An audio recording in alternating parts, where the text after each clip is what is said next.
Weekdays, 9 a.m. to noon. KSPN Los Angeles, a Good Karma Brands radio station. Previously on the Sedano and Kap Morning Show. Too wet. It is too wet. That's right, Dr. Clapper. Yes, you're right. Dr. Clapper will join us. Oh, that's tomorrow, actually. I'm a little confused because it's Windy Wednesday. The Sedano and Kap Morning Show is on the air. It's one game, Greg. He's had good swings tonight. Here's one in the air to center. Robert back at the wall. Grand slam. Dalton rushing. And the Dodgers blow it open. 7-1 here in the 8th inning. And what a start to the season for young Dalton rushing. The biggest show in ESPN LA history. Are you a fried bacon guy? I've become a fan of baked bacon. Baked Like bacon. in the toaster oven? No, toaster oven or actually regular oven as well. In the actual oven? Yeah, so it's very crispy and it's not greasy. And I can't stand all the grease popping up everywhere and it hits me in my body and burns my skin. And then to clean it all up is a whole pain in the ass. So for me, I've become a baked bacon guy. What temp do you put it on? I think it's 450. Like, Yeah. oh, okay. So like the broiler. Yeah. Yeah, it's pretty hot in there. Okay. Kap doesn't know what a broiler Okay. is. Well, I mean, I kind of think. I mean, isn't the broiler what it like? Doesn't that come from the top and It then does. it kind of browns things? Yeah. Yeah, from the top. Like that's what I'll do to reheat pizza. You know what I mean? Wacky forced radio stunt of the year. Ha ha! So there's a hole in the open in the production of it, which I got a phone call while I was producing it, and Jorge's not here today. So I'm waiting for now the second part of the open to come. There it is. There you go. I don't think people like being called hacks. You're the widow on the radio. Giant Mexican, horn section. And Did you have me on your show to berate me? Is that what you're doing now? give me a freaking break. I'm reacting to Art Bell. Yeah. Midnight in the desert. I'm Art Bell. Scott Kaplan, eat a fat one, bro. The Sedano and Kap Morning Show on 710 ESPN. The all-new ESPN LA app and on YouTube at ESPN Los Angeles. We're bigger than U.S. Steel. Wow, that's crazy. Well, you want to Bit Boy. Right now. Monstrous. Beto, I don't want to eat that. We did it, Dad. We did it. You were riding high on the stinger last time. Oh, big time. Right, that's right. Of course we were. So, mongrels, stay tuned. Green seals the ball. Green stole the ball.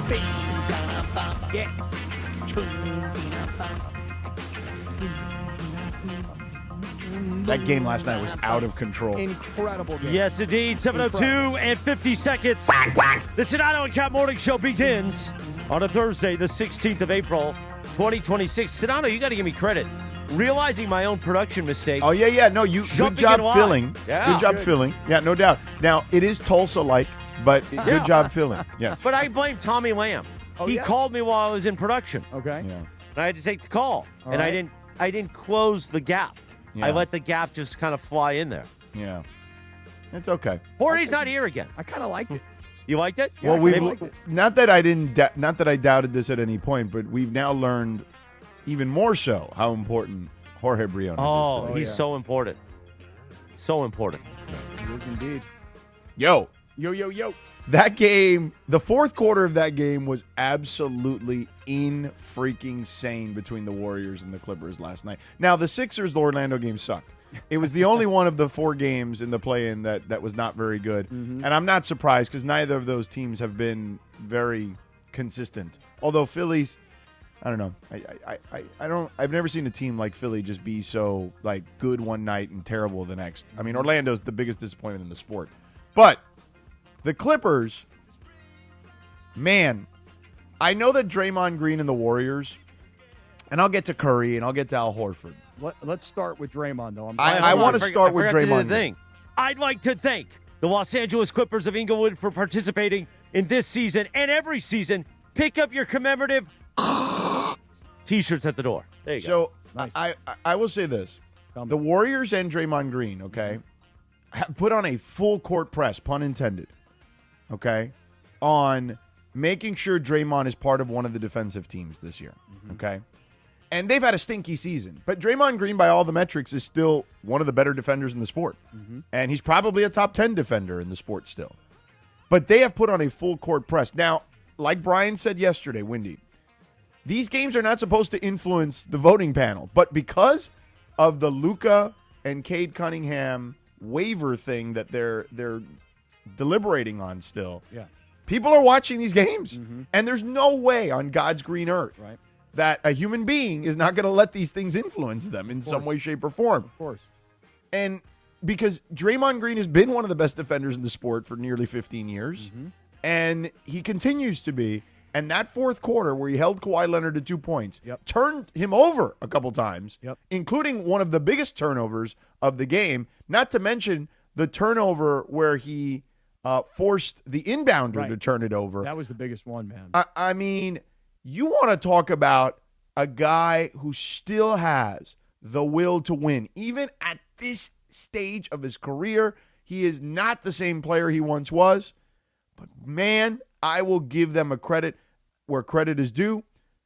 They looked awesome in the fourth quarter yesterday, and they came back to win. It was him. It was Horford. They're an older team now, but they were fantastic, and Curry was Curry, man. So as much as we love watching LeBron turn back the clock, I love me a vintage Curry performance, and we got that last night, too, with 35 points. It was really a fun game to watch. Unless you're a Clippers fan, then it was a complete nightmare. It was an amazing game, and Steph Curry, at the end of the first half, I want to say he had like 10 points.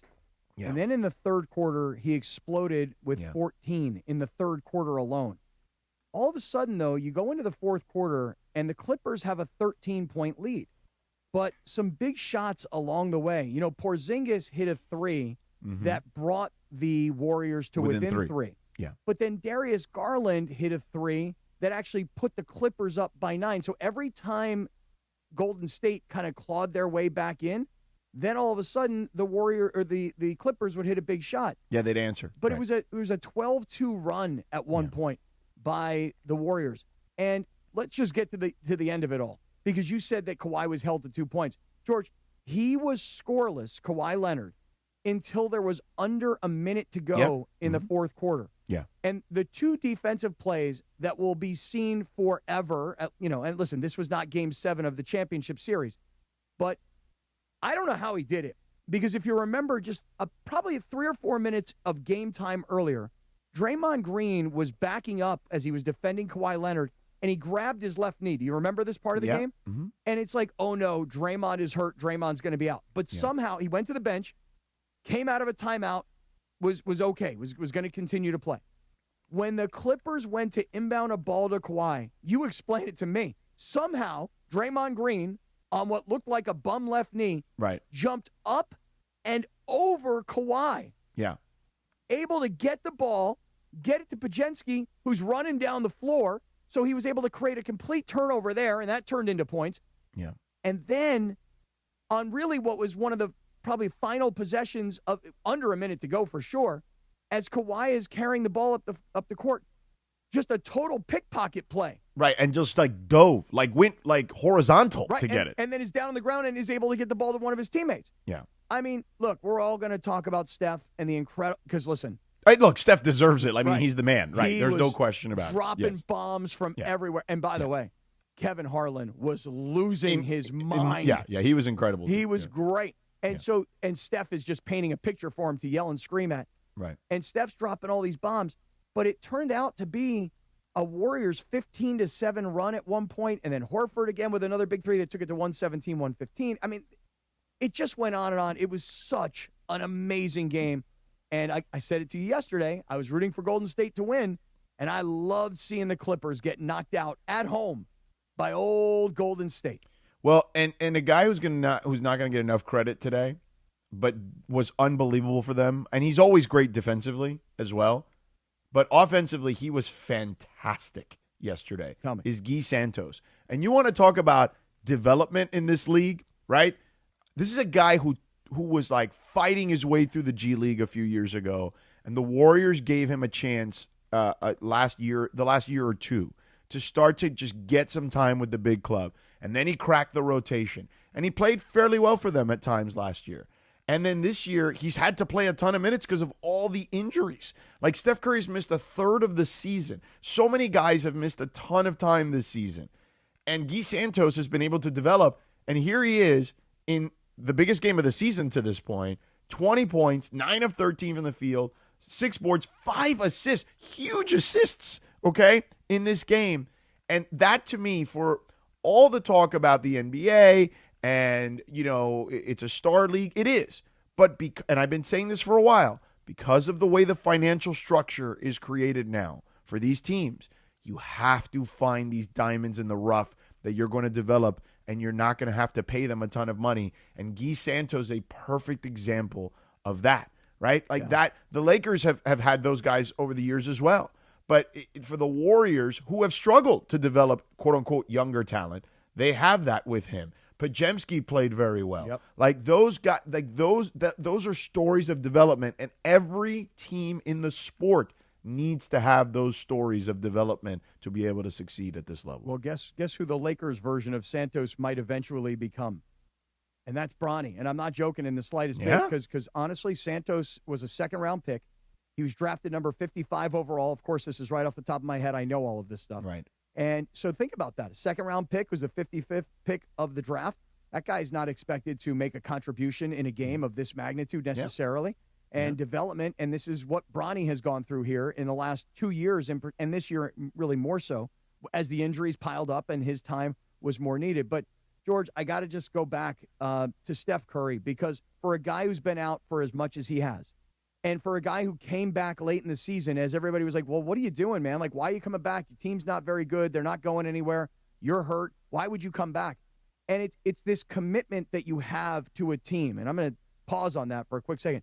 When you're a team guy, when you're a team leader, when you're part of the core, part of what has made a franchise explode the way Golden State has through this period of time, this Steph Curry era, you have a responsibility to your teammates, to your coach, to your fan base. You have that responsibility. And so even though you're hurt, you desperately want to find a way back. And even if it's just for a couple games, and then you got to sit again at the end of the regular season, but then you're going to come out, and you could feel Steph Curry in the first half. You're like, is he going to explode at some point? And then the third quarter came, and then the fourth quarter was just insanity, as we've pointed out. But it wasn't him just by himself. I mean, Porzingis had a big role. Yeah, he played well. Horford had a monster role. I mean, how about Horford? How many times did he just catch and fire? There was no catch. But that's what he does. I mean, he was amazing. Yeah, that's what he does. He's still a very good defender, okay? As the Lakers learned last year, remember in that game in Boston. And at 39 years old, he can still defend, he can still rebound fairly well, and he certainly can shoot it, particularly from the corners. And he is, he's won a championship before. He's won a college championship, 2 of them, as a matter of fact. Down in Florida. This is a guy who understands what it takes to win, right? And I know he didn't win an NBA championship until late in his career, but he understands his role and he understands how to win.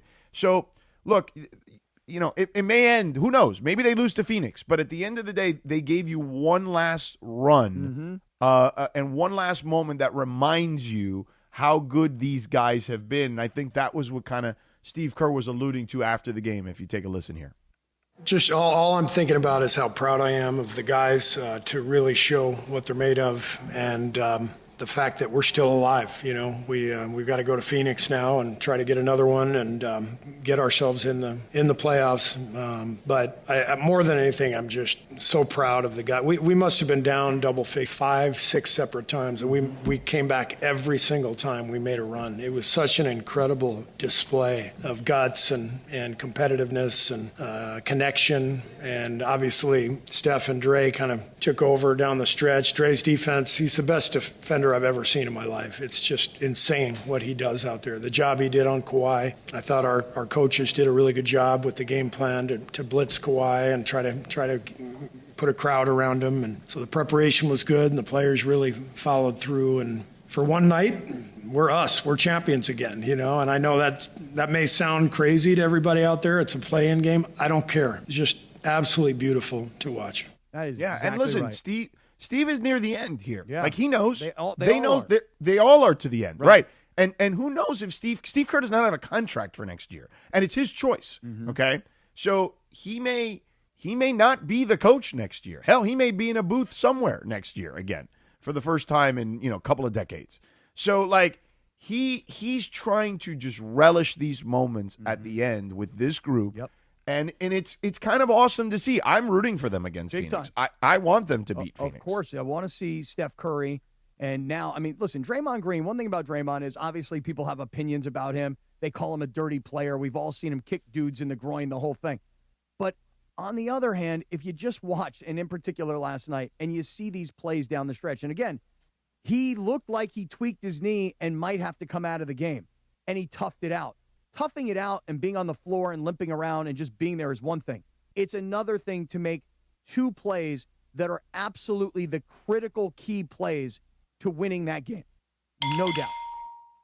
7:15, I'm going to run an audible here because Tim McMahon's coming up the elevator. So let me tell you this. You know what you could have done in these 15 minutes?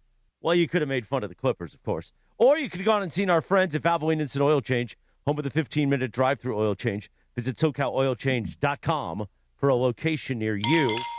Cappy, why don't we take a timeout now? No, let's flip to the Clippers real quick. And then if McMahon comes, he can wait for a second. Well, but okay. I'm trying to front-load things because we've got that 8 o'clock window that we need to do. So there was some thinking behind what I was doing. A little front-loading. Yeah. So why don't we take a timeout now? Why don't you tell us about the wellness company, Cappy? Oh, really? Oh, I would love to do that. That's awesome. I love the wellness company. As a matter of fact, I have with me my medical emergency kit. Why would I not have it? Why would you not have it, Cappy? Oh, you got to have it. It's critically important. Listen, please have it. No, I do. I've got it. Here's the thing about the medical emergency kit. Why would I leave this in my house? What if I'm at the East Central for 3 or 4 nights, and what happens if I do get sick? Well, why would I not want to have what is essentially my traveling pharmacy? That's what this medical emergency kit, it's like having an urgent care pharmacy right in your own home, but it's such a great travel pack that it's so easy to take with you. It includes essential prescriptions like a generic Z-Pack. So if you get sick, you're going to get better a lot faster. And you say to yourself, well, I'm not a doctor. I don't know what medicines to take. Well, when you go into your medical emergency kit and you've got all of these different medications, well, then what you do is you go into the guidebook and you say, okay, here's my condition. Here's what I'm dealing with. What medication do I take? And if you still maybe have questions or you don't feel confident, there is a telemedicine doctor standing by. So you start on medication so that you can get better and feel better faster. This is a genius move. Let me tell you something. Everybody listening should have a medical emergency kit in their home. And as I've said earlier in the week, I got kids in college. They need them in their dorms. That's why you order them, and that's why we help you save $45. So here it goes. Go to urgentcarekit.com/710 and use our promo code 710. urgentcarekit.com/710. Promo code is 710. You're saving $45 on the medical emergency kit. Thank you, Cappy. 7:18 in the morning. When we return in 3 minutes, we'll get to the Clippers. Tim McMahon will join us in studio. Let me also tell you this. ESPN LA is live from the Rams block party at Hollywood Park in Inglewood, Thursday, April 23rd through Friday, April 24th. Days 1 and 2 of the draft. Catch Mason and Ireland and DeMarco and Travis as they break down what moves the Rams will make and how this draft shapes the season. Plus, enjoy the fanfare with rides, games, and nonstop Rams vibes all weekend, benefiting the Rams Foundation. Join us for the draft party only with ESPN LA, the home of your Los Angeles Rams, the Sedano and Kap Morning Show on a Thursday, back in 3 minutes from right now. The Sedano and Kap Morning Show. We'd like to thank our founding partner, East Central Hotel, the official downtown home away from home for Cappy and Morales. EastCentralHotel.com. This is the Sedano and Kap Morning Show. At Uline, the prevailing opinion is, if you don't live it, you don't believe it. The people at Uline believe in hard work, and they live it by being there 24/7 to answer your call, having 41,000 items in stock, and offering same-day shipping from 12 locations across North America. Business owners, sellers, buyers, shippers, and packers believe it. Uline is the hard-working, dependable source for your shipping and industrial supplies. Visit uline.com. Looking for a vodka with standards? Blue Ice delivers. American-made from Idaho potatoes, gluten-free, non-GMO, and only 64 calories an ounce. Enjoy the classic Huckleberry with lemonade or award-winning double espresso. Blue Ice vodka, premium taste, nothing extra. What's going on? It's Chris Morales. Here in Los Angeles, our water is filled with chemicals and chlorine. That's why I got a LifeSource whole house water system. LifeSource cleans and conditions water from every tap. Healthier water made easy. No salt, no regular maintenance, and no more harsh, skin-irritating city water. Ugh. Upgrade your water and your life with LifeSource. I did, and I'll never go back. For April, ask for the ESPN LA special. Get $500 off and free installation for new customers. Call 800-WATER-99 or visit LifeSourceWater.com. LifeSource Water, it's not just better, it's essential. Hey guys, it's Cappy reminding you to count on Jacob for every accident type. You have a pedestrian crash, you call Jacob. You have a slip and fall, you call Jacob. You have a truck wreck, you call Jacob. 800-345-6789 for Call Jacob. Call Jacob. Empower. Pete's back on the links with all new golf clubs and hopefully less swearing. Dang, sliced it. He worked with Empower to help him get good at money so he can be a little bad. Heads up! Oof. Talent sold separately. Guy said these were slice proof. At least he has money for lessons. Invest well, live a little. Start today at empower.com. My name is Whitney Allen, and I'm a widow. My husband, Ryan, died. We never thought we'd ever have to use life insurance, but the unexpected happened. With Ethos, signing up was fast and 100% online. You can get a quote in seconds, apply in minutes, and get same-day coverage. No medical exams, and you can get up to $3 million worth of coverage. I'm grateful we were prepared. Get your free quote at ethos.com/play. That's ethos.com/play. Paid spokesperson. Time spent on application may vary. Online health questions required. The Sedano and Kap Morning Show, presented by Call Jacob and Jacob Emrani. The new phone number, 800-345-6789. My guy, your guy, Cappy's guy, the great Jacob Emrani. 800-345-6789. With a new phone number, 800-345-6789. 7:21 in the morning. The Sedano and Kap Morning Show on ESPN LA. Cappy. Our friends Yachtly Crew are performing tonight in Cerritos. Right now, you want to be there at the show? I'm going to be there at the show. Cappy was going to be there at the show, but got to get back to South. I got to get home. Tonight at 7:30 p.m. in Cerritos, the Cerritos Center for Performing Arts. Be with us and see Yachtly Crew if you haven't seen them before. The nation's #1 yacht rock band. It's going to be beautiful. Caller number 7 right now at 877-710-ESPN. Caller number 7 now wins tickets for tonight. Meanwhile, it's always nice when we have a guest in studio this early in the morning, Sedano. The great Tim McMahon joins us now in studio. What up? Hola, amigo. Hey, partners. George, you walk all the way over here to the studio to come see you? And all you got is me. That's it. Where are you? That's all you got. You got me. You're like, come on, man. Sorry, dude. I've got to get to the NFL Network building today for a meeting, and I'm a lot closer where I live as opposed to being downtown. Oh, yeah, he's an important guy with important people to see. This is a busy man, dude. This is a busy guy, you know? And it's so funny because Tim walks in this morning, George, and he's all ready to go, man. He got on. Oh, dude, I saw him on Get Up this morning. There you go, suited and booted. Right. Yeah. I'm just curious because we always talk to Wendy about this before we get into everything we want to talk to you about. What do you got going on today? Are you dressed for the day like this? Dressed for the day. Yeah. I mean, honestly, today's not.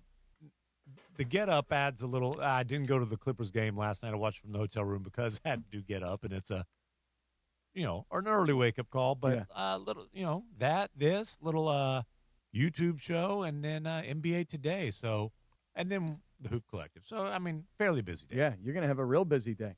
Well, George, you want to pick it up from where we were? Yeah. So, look, we want to obviously talk to you about Luka and kind of his history with injuries and hamstrings and all that stuff. Well, we'll get to that in a second. But we were just talking about the Warriors game. And, look, I get it. They're not going to – even if they beat Phoenix, they're not beating the Thunder. Right. But I do think, I'm with Steve on this. Like, I do think for basketball fans, this is cool to see Steph Curry win a game. Draymond Green win a game in the fashion that he did. Hell, even watch Al Horford, even though he's not necessarily like some long-term warrior, right? Like play the way he played in the fourth quarter.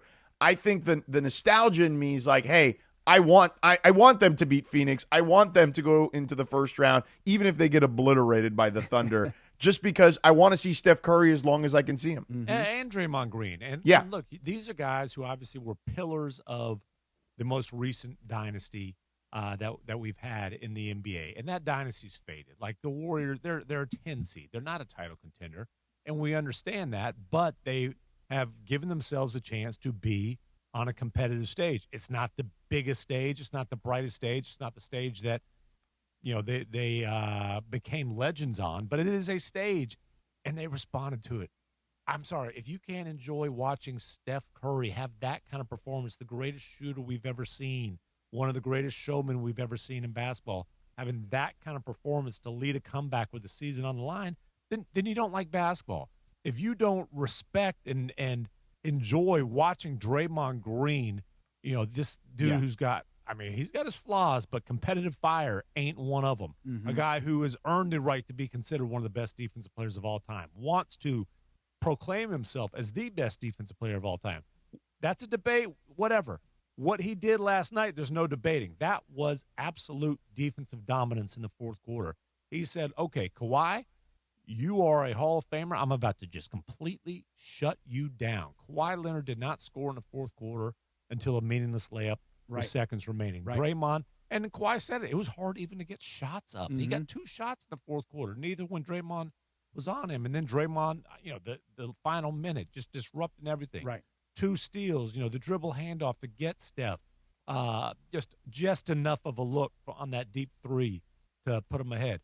Again, these are legends. These are guys who will have statues outside of their arena, and it was just another glimpse of their greatness. You're not going to get it in the second round. We'll see if you get it in the first round at all, but you had it last night. Yeah, and the best part of Draymond was, George and I were just talking about this, if you remember, probably about 3 minutes to go or so, Draymond is backpedaling, and he's looking at Kawhi, and he tweaks his knee, and he immediately goes to hold his left knee, and he comes off the floor. And you're like, oh, man, this is a really bad situation for Golden State. What if he's out for the game? He comes off the bench, and is he going to tough it out, or is he actually going to be productive? And the 2 steals you're talking about, the first one is one of the most spectacular things. You got to stop it, slow it down, watch it, and go, how the hell did he do that? Because he literally jumped over Kawhi's back to get the ball and then hand it off to Podziemski. I mean, I don't know how he did it athletically, especially coming off the knee. And then the pickpocket on Kawhi late in the game, where he goes horizontal, was unbelievable. You do not see Kawhi Leonard get picked like that, right? And that's literally a play made with the season on the line. And listen, Draymond is a guy, you either love him or you hate him. I'm sure the overwhelming feeling here in Los Angeles is hatred, but you got to at least respect the competitor that he is and the winner that he is. Yeah, no doubt. Now, let's flip over to the Clippers real quick. What is the future of Kawhi Leonard? That's a hell of a question. I don't have the answer, but it is a hell of a question. Was that the final moments of Kawhi Leonard in a Clippers uniform? And listen, I don't know that the Clippers have the answer. We have to see first what this investigation and the whole aspiration deal is going to lead to. There's a lot of people in the league who think, or around the league, who think that Sheriff Silver is going to come down hard on the Clippers. Oh, yeah? I will believe that when I see it. I believe it. I'll believe it when I see it. Yeah, he ain't exactly tough on crime, and I don't think that he wants to punish the richest owner in the league. So we'll see. But regardless, like the Clippers, look, every single team in the league would have done what the Clippers did with the Paul George trade at the time, right? Because it was the Paul George trade, and essentially it was the Kawhi Leonard sign and trade, right? But the price that they paid for that versus what they've received versus the payoff, my God. Yeah. And here they're sending another lottery pick to the Thunder, another in a loaded draft. Oh, my goodness. Yeah.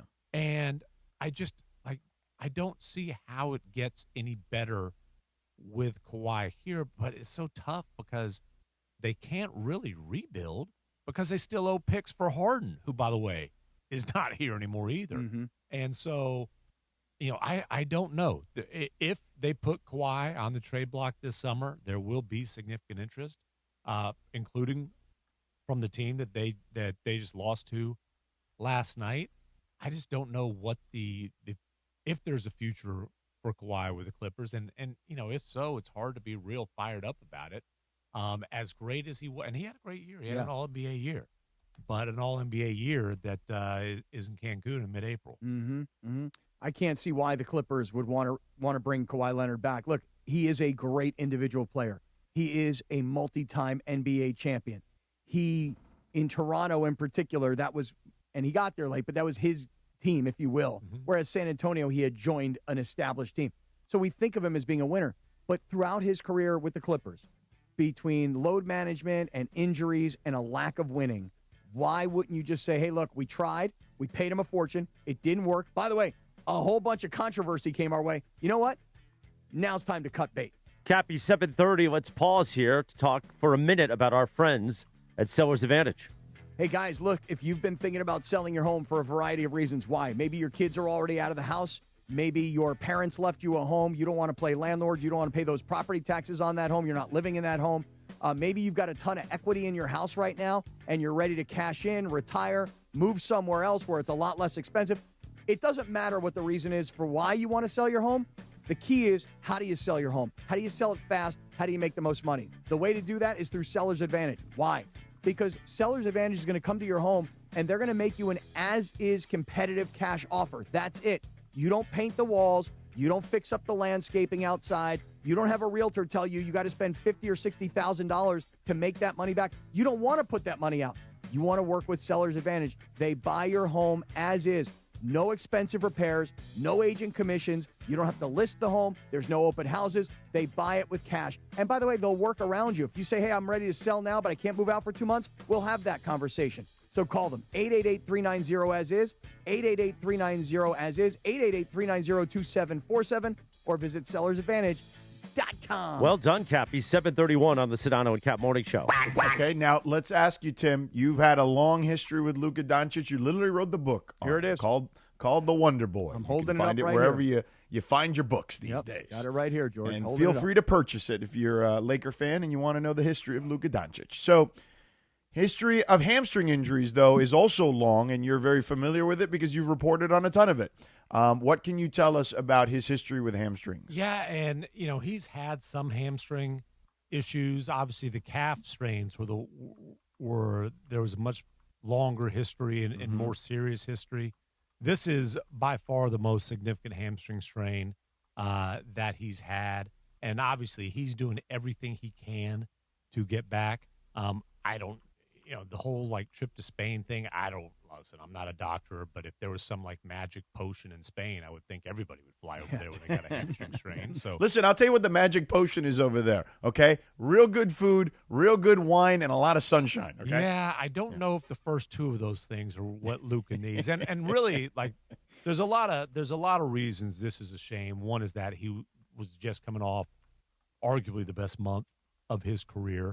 I think it was clear in the first quarter of that game that the Lakers weren't a legitimate contender. I mean, the OKC showed you what the difference was. Right. But, certainly the Lakers looked like a team capable of making a playoff run. But the other thing is, Luka's condition has been a concern throughout his career, and he really did something about it. This is the best shape that he's been in since very early in his career. So, there were times like the calf strains. There were people within the Mavericks organization, primarily Nico Harrison, but he wasn't alone, who kind of blamed Luka for especially the last calf strain. This is what happens when you're out of shape. He got himself in shape, still had a soft tissue injury, a significant one at the worst possible time for the Lakers.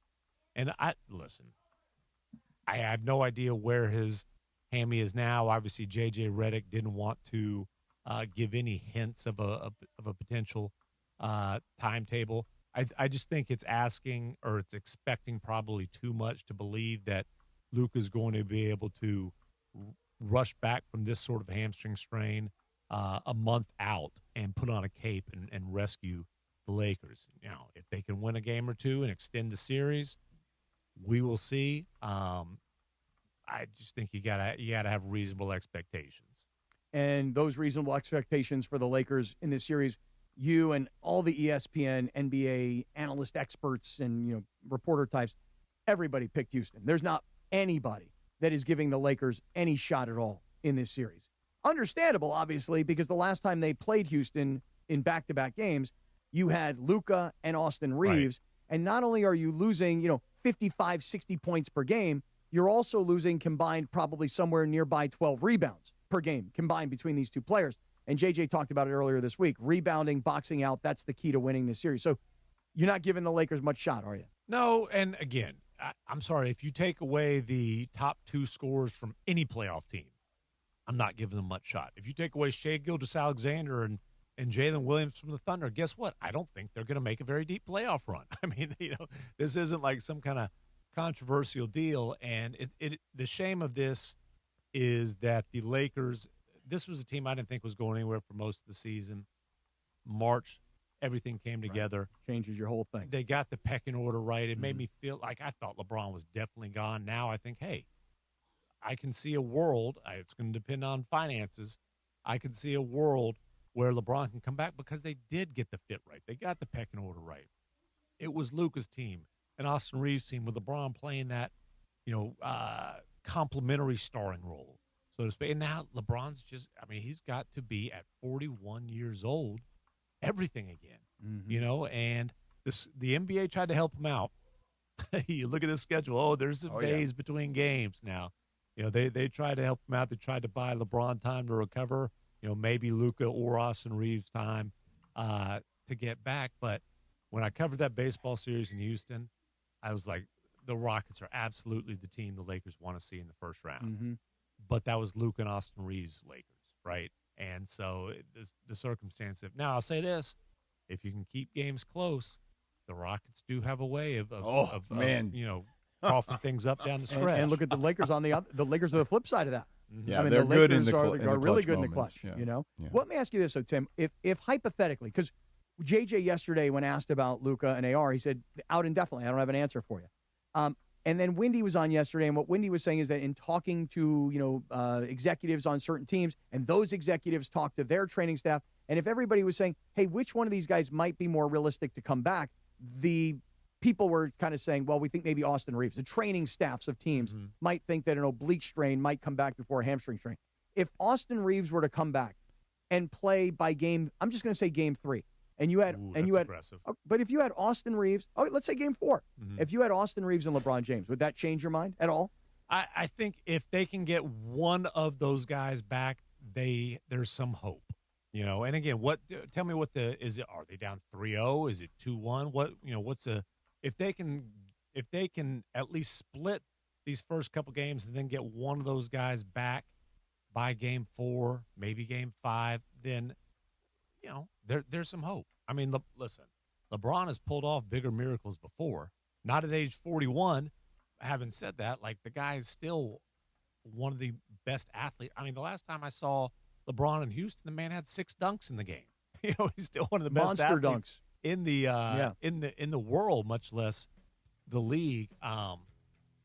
But the other thing, the Rockets did get this was a bad vibes team. They won 9 of the last 10, and they're telling everybody how great they're getting along. It is a lot easier to smile and put your arm around each other when you're winning games. Mm-hmm. Cappy, you hear that? Hope and fear. That's what Tim's giving us. Hope and fear. I love it. 7:38 on the Sedano and Kap Morning Show. Let's talk about our friends at VisionWorks, Cappy. Well, before that, can we just tease that we're going to continue talking to Tim? Yes. Yes. Thanks. We're going to continue talking to Tim. I didn't know if we were going to continue talking to Tim. We absolutely are going to continue talking to Tim. we should tell the audience that was the case. We should send Tim to VisionWorks, too. Tim, you need glasses, Tim? Tim, what's your situation with your eyes, man? I need to at least visit an optometrist. We got a guy. This is perfect. We got lots of guys. We got VisionWorks. There's stores all over Southern California. And here's the thing. When you go for an eye exam, Tim, it's not just about, hey, can you see these letters and can you see them as they get smaller? Seeing an eye doctor at VisionWorks is about the health of your eyes. So annual exams can catch early signs of glaucoma, diabetes, hypertension. All of those things sound bad. You don't want them.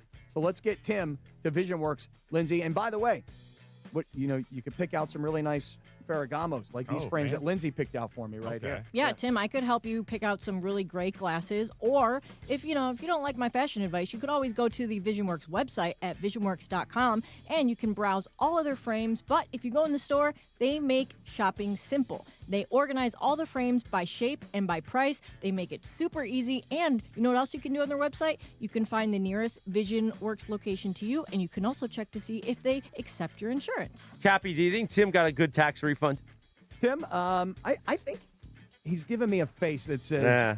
Well, I'll put it to you like this. I was in L.A. enough last year that I had to pay California tax. Oh, bummer. Well, if he had a feel good your tax pain. refund, you know what you don't do? Don't waste your tax refund on chicharrones and Like a nice ball player. ties like Tim. Tim's got a nice tie. Yeah. Spend it on your eyes, sucker. Go see our friends at VisionWorks. They got the BOGO. 2 pairs, 1 easy decision. Buy one, get one free at VisionWorks. 7:39 on the Sedano and Kap Morning Show. By the way, Cappy, you know Tim's coming up next. Did you know that? Not only is he coming up next, he's here and ready to roll. We will do more of Tim McMahon in studio with us on the Sedano and Kap Morning Show. We're back in 2.5 minutes from right now.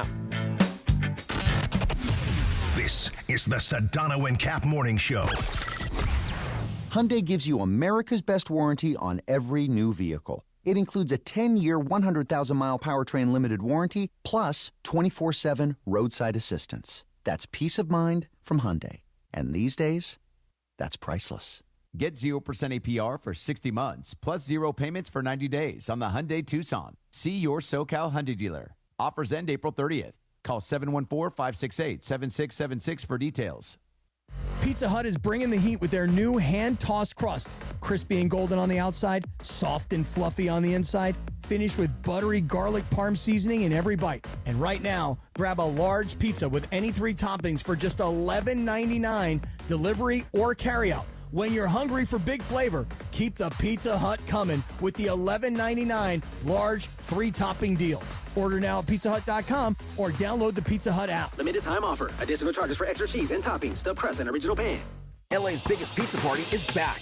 Pizza City Fest returns to LA Live April 25th and 26th. Bigger, bolder, and cheesier than ever. 40 of Southern California's top pizzerias. 2 epic days. 1 massive celebration of pizza. An all-inclusive ticket delivers unlimited pizza tastings, unlimited beverages, and unlimited desserts. All for just $99. Pizza City Fest at LA Live, across from Crypto.com Arena, April 25th and 26th. Tickets on sale now at LALive.com/Pizza City Fest. 7:41. It's Kings game day. The regular season finale. The Kings hit the road in Calgary, or Calgary, as Cappy would say to close it out. Pre-game coverage starts at 5:30, leading you right up to the puck drop at 6. After the game, keep it here for Kings Talk with Sam Boney. Your spot to react and break it all down. Catch every moment on ESPN LA 710 and the all-new ESPN LA app. Just tap that Kings play-by-play tile. Your home of LA Kings hockey. ESPN LA. We are back with Tim McMahon in 60 seconds. Empower. After wanting one for years, Kevin is finally enjoying his new hot tub. This is the life. He worked with Empower to help him get good at money, so now he could be a little bad. Oh, no, not my phone. Oh, Kevin. Kevin's phone may be in hot water, but his finances aren't. Invest well, live a little. Start today at Empower.com. Bundling your home and auto with Progressive could help you save without sacrificing quality. It's the smart thing to do. And as a hockey fan, you always know the smart thing to do. Shoot the puck. And you let the players know it. Shoot the puck. All game. Shoot it. Come on, shoot. And sometimes even after. Man, rough game, huh? Yeah, they should have shot the puck. So bundle your home and auto with Progressive. It's the smart thing to do. But you already knew that. Get a quote at Progressive.com. Progressive Casualty Insurance Company affiliates and other insurers. Not available in all states or situations. Hey, this is Rich Eisen. You're starting your day with the Sedano and Kap Morning Show on ESPN LA. Don't forget my show. The Rich Eisen Show is coming up this morning at 9 on 710 ESPN and the all-new ESPN LA app. Now, back to the Sedano and Kap Morning Show. 7:43 on a Thursday. Cappy, you know how I love Mama Mariah. On this day in 2008, Mariah, #1 hit, Touch My Body. Tim McMahon just went, whoa. Oh, I like Mama Mariah. Yeah. Meanwhile, Sedano, before we get to more of Tim McMahon, let's talk about our friends, the home of the hardwood, as I knock on the hardwood. Hernandez Wholesale Flooring. Yep, listen, it's springtime here in SoCal. Sun's out, guns out, but are you still dealing with those same old floors? I mean, come on, man. Make a power move here with our friends at Hernandez Wholesale Flooring. Millions, I repeat, millions of in-stock options. That hardwood Chris just banged on, the laminate, the waterproof vinyl, the carpet, even the turf like I've got outdoor, all ready to go. No waiting on spring sales, just true wholesale pricing every single damn day, okay? Family-owned, 3 generations deep, winning on price, selection, and service. Extra savings for first responders, military, and, of course, veterans. Plus, you got Price Match, man. So this spring, upgrade your whole vibe. Hit the showroom right off the 5 freeway next to Commerce Casino. Or check them out on the web, HernandezWholesaleFlooring.net. That's HernandezWholesaleFlooring.net. Hernandez Wholesale Flooring. No games, no gimmicks, because no spring sale beats wholesale, homeboy. Nicely done. Hey, George, with Tim in studio, let me come back to Luka here for a second. Yeah. So Tim, one of the things that George and I were talking about earlier today was Steph Curry. Mm-hmm. And there were a lot of people that would say to Steph, why would you try and come back? Your team's not really going anywhere. Like, you're hurt. And he did try and come back at the end of the season, and then he had to miss a little bit more time. But last night we saw, like, vintage Curry, right? You know Luka way better, okay? So I'll ask it to you like this. Does he have that same drive, that same heart? Because I think he does, where he'll go and do every last thing he can do because he got to get back. Because this season turned. Most people like you and me thought this season was a lost cause, but 15-2 in March, 600 points scored in March, and then the unfortunate timing of I would think he's going to do everything humanly possible because he has a responsibility to his team, to the fan base, etc. What do you think about all that? Well, and he has a love for the stage. Luka doesn't love the fame of being an NBA superstar, but he does love the stage and the competitive stage. He loves playoff situations. And you know, Luka doesn't mind. As a matter of fact, he thrives when nobody thinks he can win. You know, I'll give you the example. When the Mavericks, the year this was the year they went to the West Finals, actually, but they see the Suns in the second round, the 64-win Suns coming off a finals appearance, had the best record in the league. You know, Chris Paul and Devin Booker. DeAndre Ayton, don't forget. Right. Yeah, DeAndre Ayton was on that team. Literally nobody picked the Mavericks in that series. I mean, like in the group chat of the Mavericks players, there was a screenshot of the ESPN picks. There were 21 Suns logos and none for the Mavericks, and I was one of the 21. And so it's shoot around before game one. And I'm just walking. J-Kid's about to talk midcourt, and I walk by Luka. You know, he's doing his thing where he sits in the first row and he's flinging up shots. And this is the first time Luka ever initiated a conversation with me. Right? He's not much to make small talk with a meeting. And he says, "Hey," and I'm like, "What? You talking to me?" He goes, "I saw you pick the Suns." I said, "Oh." And I'd heard players weren't thrilled with me. I said, "Well, you know, yeah, I apologize if." And I picked Suns in 7, which is like a courtesy thing. Like, oh, it's going to be competitive. And I said, well, I apologize if I predicted, if me predicting it's going to be a competitive series against the top overall seed offends you. And he said, no, I'm not offended. And long story short, he just said, we'll see. And then that's also the series where I think, what was it, Georgia? Was it down 2-0 or down? There was some point. It might have been after Game 5 even, I think. By the way, he's probably, how old, 22, 23 at this point? He was a little bit older than that. Yeah? But I think 24. Anyways, this was the series where the Suns had a win, and I think it was up 3-1, actually. They were trailing 0-2. Okay. And they were trailing 3-2 and came back to win the last two, and then Game 7, they destroyed them. Yeah, and Luka walks off the court, and there was a bunch of chirping, and that's when he said, everybody act tough when they're up. Everybody acts tough when they're up. And sure enough, the Mavericks came back. They won Game 6 to extend it. And Game 7 of that series is one of the most dominant playoff performances you will ever see in your life. That is when the halftime score was Luka Doncic 30, Phoenix Suns 27. Yeah. And the Mavericks, the fans were booing the Suns off the floor at halftime on their own home court. And then going to post-game press conference, and I'm sitting there. The first thing Luka says, he points to me and goes, told you. Wow. I informed him. I said, listen, I changed my prediction at halftime. But he loves being doubted, and he loves competing. Doesn't guarantee anything, but what I'm telling you is, yeah, he's absolutely going to do everything in his power to give himself the opportunity to compete on this kind of stage. Wow. That's a great story, man. Yeah. Hey, real quick, because I know you got to run soon. What do you make of the job JJ has done?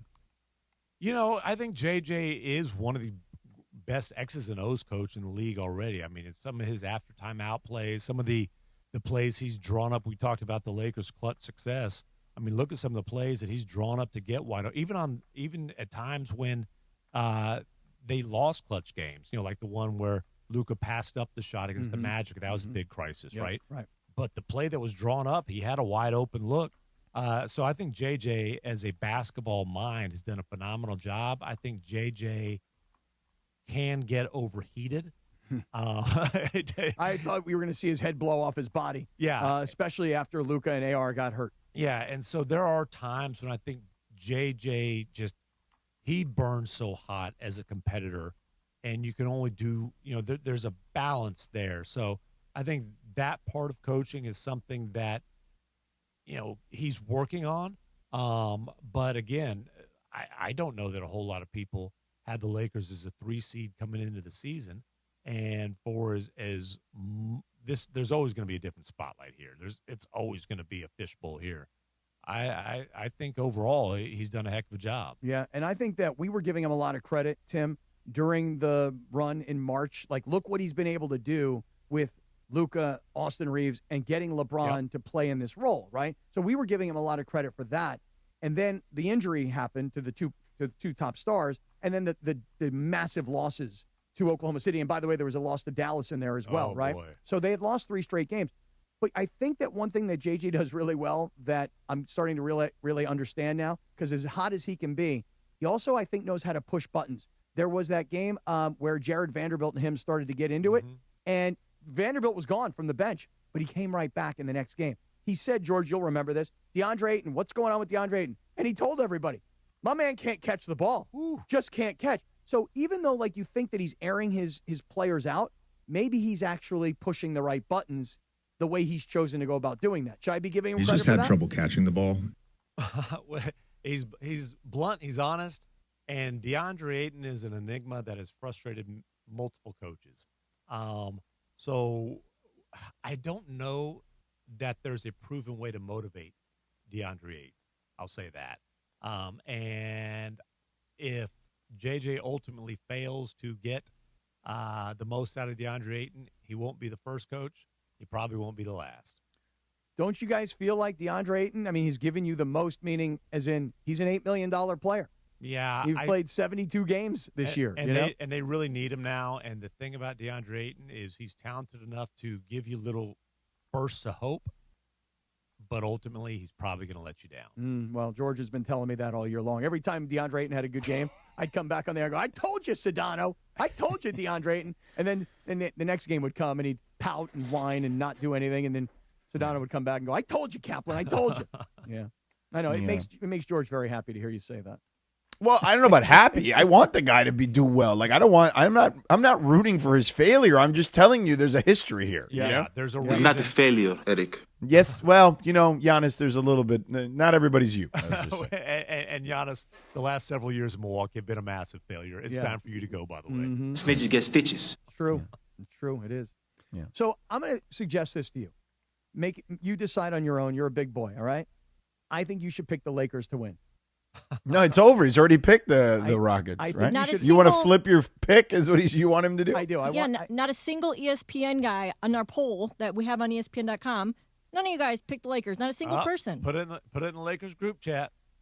That's it. Right. It's probably there already. And then Luka can look at you and go, hey, McMahon, I'm not only coming back, but you thought what you saw in Game 6 and 7 when I was in Dallas against Phoenix, you thought that was hot? Wait till you see what I do against Houston in Game 6 and 7. Hell yeah. And if it happens, I will be impressed, and I will lavish him with praise. Yeah. And I will also be surprised. Hey, real quick before you go, because I know you have less than 2 minutes, what's another series you're keeping a close eye on that you're really interested in? Honestly, the Minnesota-Denver series, it's the rubber match. They've split the previous 2 series between them. I think there's 4 teams that have a chance to win a championship. The Nuggets are the 4th team. Spurs, Celtics, obviously the Thunder. But Minnesota gives Denver some problems. So that, to me, it's not the highest profile series. It's not, sexy markets, but that one is going to be a lot of fun to watch. And I'll be honest with you, I'll be on OKC.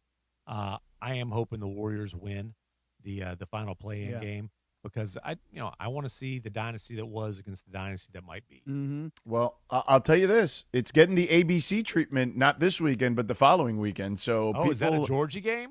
Not my game. Oh. But it's getting the treatment. So people are the NBA folks are saying, you know what? It is the rubber match. We've seen these two teams champion conference finals, etc. They people want to see it, so we're going to put it on. George gets to go to Toronto. All right. Yeah, I'm going to. I've got Boston this weekend, then I've got Detroit, and then Toronto.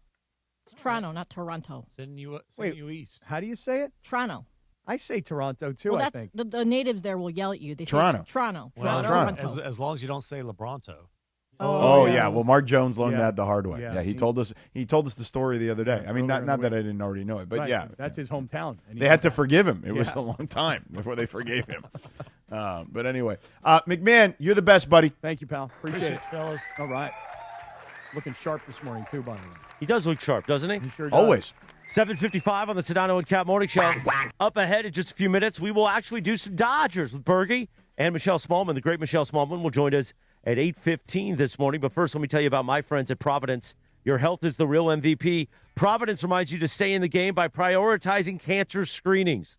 When it comes to cancer, early detection saves lives. Many cancers develop quietly without any noticeable symptoms. But when found early, treatment options are more effective. That's why routine screenings, knowing your family history, and talking to your doctor are so important. Providence brings together the best minds in cancer care, keeping you in the game with life-saving innovation and compassionate support right here in Southern California. That's what Providence is all about. Protect your health and get back to the moments that matter most. Learn more at providence.org/cancer. Providence.org/cancer. Providence, caring with compassion in Southern California. We're back in 3.5 minutes on LA's only local sports morning show, the Sedano and Kap Morning Show, right here, Jack, on ESPN LA. The Sedano and Kap Morning Show. We'd like to thank our founding partner, Cadillac of Beverly Hills. Cadillac of Beverly Hills. Experience luxury at the top of its game. Visit CadillacBeverlyHills.com. This is the Sedano and Kap Morning Show. It's NBA and NHL playoff season, and there is no better place to catch the action than Cosm. Hey, it's Mace here, and you got to get into the Cosm Dome and experience every slam dunk, every goal on Cosm's massive, immersive display, and it's so real, you'll feel like you're courtside or right on the glass. Or head to the hall and catch every game on their wall-to-wall LED screens. Great food, amazing drinks, cocktails. Cosm has got it all. No better place to experience the playoffs than Cosm. For game listings and tickets, visit Cosm.com. I'll see you at Cosm. Are you thinking about refinancing your home for a lower monthly payment? It looked like rates were coming down, only to jump back up when the fighting started in Iran. In fact, mortgage rates have been very volatile with the ever-changing world news. The Loan Exchange has a suggestion. Contact us now and we'll process your refinance application for no charge, including doing an appraisal. You tell us at what rate you'll close with no closing costs at all. When the market drops to that rate, we'll notify you, prepare your closing documents, and close you at that rate in about 5 days. Pretty simple. We watch the market for you so you don't miss a short window of opportunity. If the market doesn't get there, your downside is that you wasted about 2 hours of your time, but get a free real appraisal.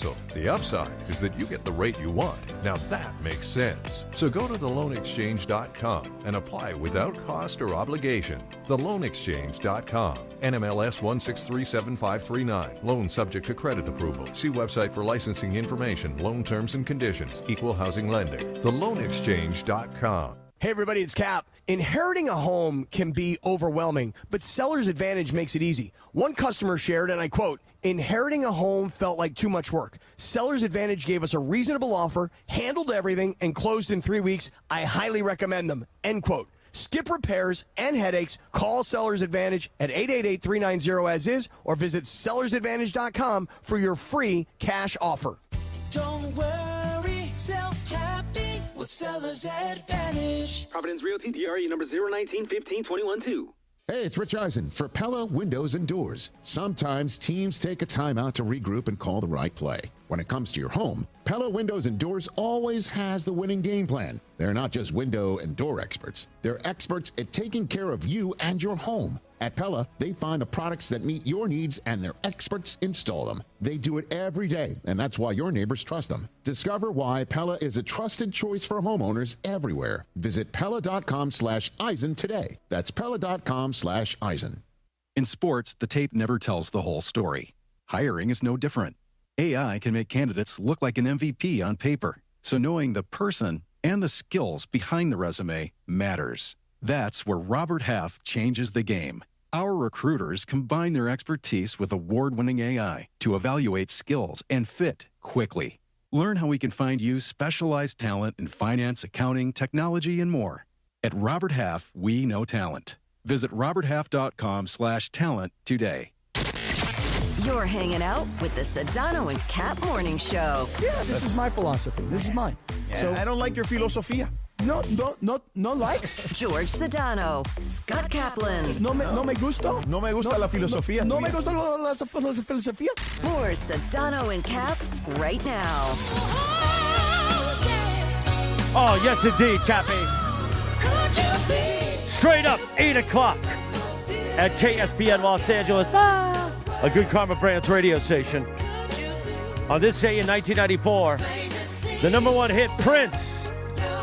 This is when he was just the symbol. This is when he went through the symbol phase. I mean, listen, the symbol was impressive, too. Good music during the symbol phase. The most beautiful girl in the world, Cappy. And if the stars... The artist formerly known as you Prince. hit the post. Oh, yeah. Yeah. Today is also Fly a Kite Day. You know, Cappy, why don't you do that? Why don't you go fly a kite? I may do that. That may happen later in my day. Yeah. You don't When was know. the last time you actually flew a kite? Well, let's see. My kids were probably young. We were probably on the beach, and I was probably trying to show them how you launch the kite and then you run and then you get it up in the air and then you just kind of stand there and you hold it. It's been a while. How about you? Yeah, easily been well over a decade. I don't know. It's yeah. Have you ever flown a kite with your kids, Sedano? Maybe when Arya was young, I feel like that was a thing. Yes. I'd love to do this. Sedano and I had such a great time at the Dodger game, and we had some alone time. Mm-hmm. I'd love to get on Sedano's schedule maybe in July, that him and I go to the beach. Yeah, just fly some kites. Fly some kites out there. Just a couple of guys. Yeah. Flying kites. Yeah, we're just a couple of guys messing around. You guys could run the beach, too. You guys could be like Rocky and Apollo. You guys could run the beach in some tank tops. All right, Michelle Smallman's going to join us at 8:15 this morning. We're going to get to Bergie's Oregon in about 45 seconds. But first, Sedano's going to tell us about his friends at Cadillac in Beverly Hills. Listen, we've teamed up with the finest dealership in America, Cadillac at Beverly Hills. We know Cadillac, but when was the last time you've driven one? Well, I've been fortunate to drive a number of them thanks to our friends at Cadillac at Beverly Hills, okay? And you can go check them out on their website, CadillacBeverlyHills.com. My favorite is the Lyric, okay? When you lease them, it started at about $400. I mean, this is a unbelievable compact SUV. It's one of the fastest SUVs, EVs in all of the world, okay? I'm not even joking when I say that. It's got great giddy up, right? It's got the luxury, it's got the technology, and this new lineup of Cadillac EVs, which I love. As you know, I'm a big electric vehicle guy. Sedans and SUVs. You don't have to be an EV guy. They all define luxury at the top of their game, and you can find them all at Cadillac of Beverly Hills. So go in and say hello to Dan and Grant and the incredible team at Cadillac of Beverly Hills. Check out that beautiful showroom they've got over there at 8767 Wilshire Boulevard in Beverly Hills, or you can check them out on the web, CadillacBeverlyHills.com. Well done, Sedano. Nice and tight and bright. Tight as a duck's booty today. I love it. Meanwhile, Bergie last night. Let's hit the organ, and we get ready for Greg Bergman with his Dodgers organ. The Dodgers. By the way, before we get to that, Dodgers. Bergie, you were at the game, right? Yes, Back-to-back games for Bergie. 2 in a row. Now, who did you go with? Mean Gene and Travis? Mean Gene, Travis, and Marcus Grant. Marcus Grant. Wow, Cappy, I thought you were going to go to this thing. No, I had to watch this Golden State Clippers game last Okay, night. good for you. Good for you. And I Good also for you. wanted to watch the Dodgers with Joe Buck calling Right, the game. because that's what I was going to get to. I didn't realize how much I hadn't watched him. I know he did one of these last year with the Yankees and another, and maybe maybe it was Yankees Red Sox or something. But he did one last year. I didn't get a chance to watch it. So I watched this one, Dodgers Mets, and it was Joe Buck, to your point, Oral Hershiser, so an analyst for the Dodgers, and Ron Darling, an analyst for the Mets. Both guys, network talent type guys, obviously, as well. I didn't realize how much I missed Joe Buck calling baseball, man.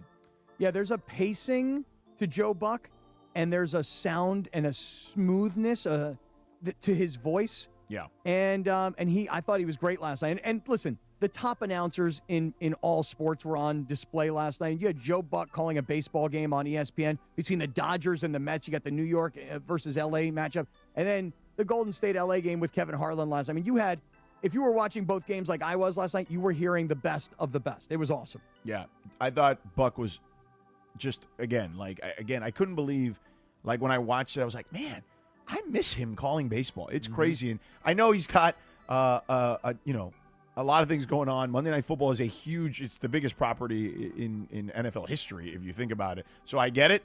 And he's got a Super Bowl to call this year. But I just love hearing him call baseball. But anyway. All right, Bergie, your 3 things. 3 things. Let's start off with Shohei Ohtani. Amazing. So he was absolutely amazing. There was a point in the game where he gave up a double and they scored a run on him. And at that I know. And did you see the graphic, though? Oh, you were at the game. You didn't see this. Right. It was kind of the graphic broadcast jinx. They had just put up the zeros? 33 consecutive innings where he hasn't given up a run.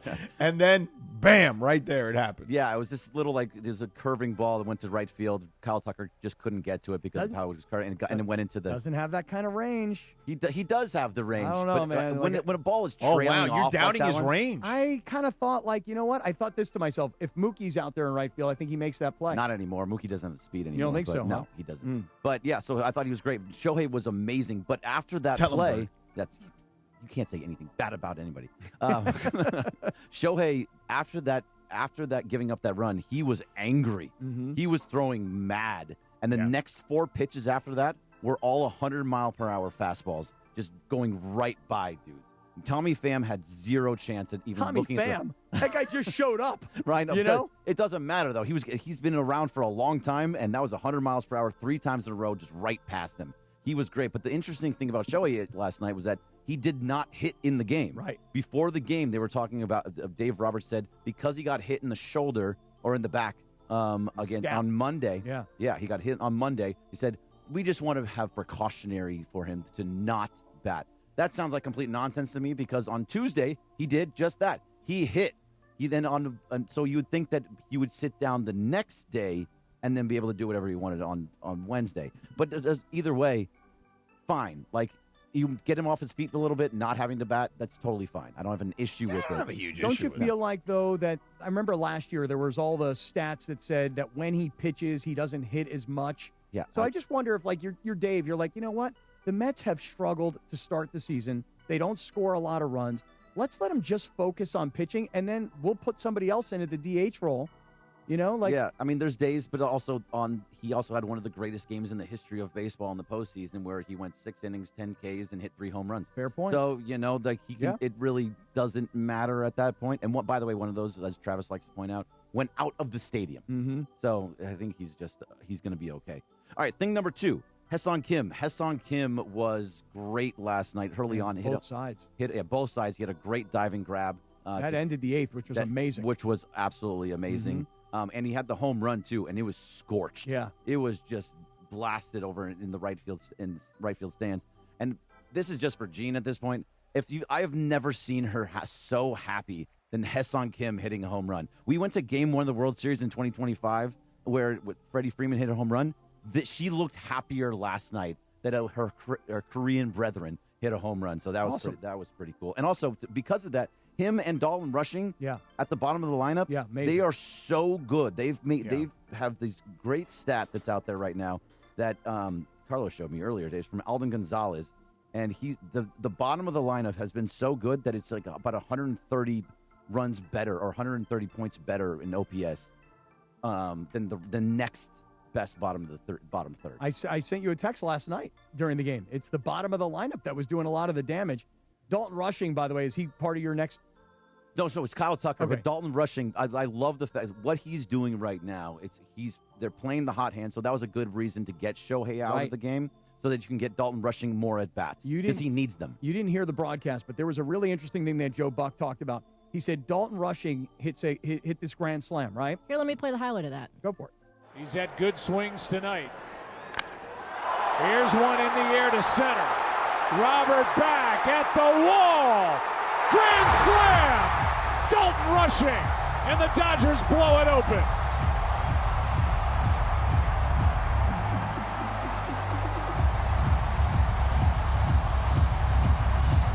Thought I cut that part out. Good layout. 7-1 here in the 8th inning. That's and why what a he's start the to the best. season for young Dalton Rushing. That's why he's the best right there. Dude, he laid out, music is rocking, fans are rocking. That's why he's the best at calling baseball. So here's what he said, though. Here's what Buck says after that. He goes, the rest of America is going to be going, wait, they got another guy? That's his 4th home run in his last 13 at-bats. Yeah.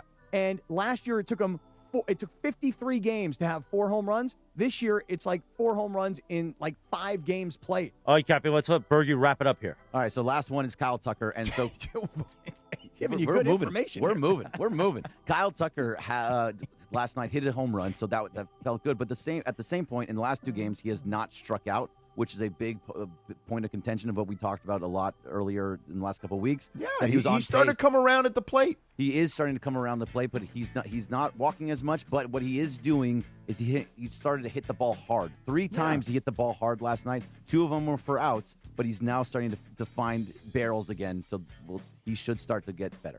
Thank you, Bergie. The Blue Review. Why'd you rush Bergie off? Because we got a lot to get to. Weekdays at 6:30 a.m. Bergman and Marcus Grant, the Blue Review, presented by LAX. By the way, you Bergie. know what, Bergman, you should send him to detention since you're the dean of the. Well, as long as he Bergman spanks me, I'm fine. But I also wonder, when is Bergie going to invite us all to a game? He's out there hanging out with Travis and his Blue Review people. I don't remember us saying, "Oh, let's do a morning show game." Freaking Bergie.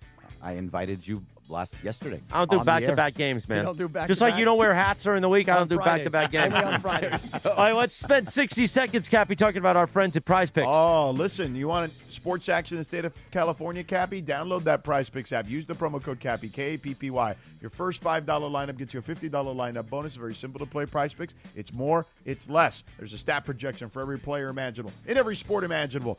You bundle a couple together, including in different sports, you can win cold, hard cash. Yeah, and right now with the regular season wrapping up in the NBA and the playoffs are here, you understand that Prize Picks is a preferred partner of the NBA. So, you know what? It's every basket, man. Just every single point. It's dropping threes and bombs from all over the place. So download the Prize Picks app and get that $50 instantly in lineups when you play your first $5 lineup. Download the app Prize Picks. Use the code Cappy, K-A-P-P-Y. You're getting $50 when you play your first $5 lineup, George, on Prize Picks. Prize Picks, a preferred partner of the NBA. Thank you so much, gentlemen. 8:12. We're going to take a 5-minute timeout. When we return, we might have more of those Yacht Crew tickets, and she's a big Yacht Rock fan herself. Michelle Smallman from Unsportsmanlike joins us here on the Thursday edition. Oh, and one more thing, Cappy. The Los Angeles Rams have dropped a new logo. Oh. I have heard through the grapevine that the great Carlos Saisu in the back has his hands on it. So we'll show it probably on the YouTube coming up next. The Sedano and Kap Morning Show back in 5 minutes on a Thursday on ESPN LA. The Sedano and Kap Morning Show. We'd like to thank our founding partner, East Central Hotel, the official downtown home away from home for Cappy and Morales.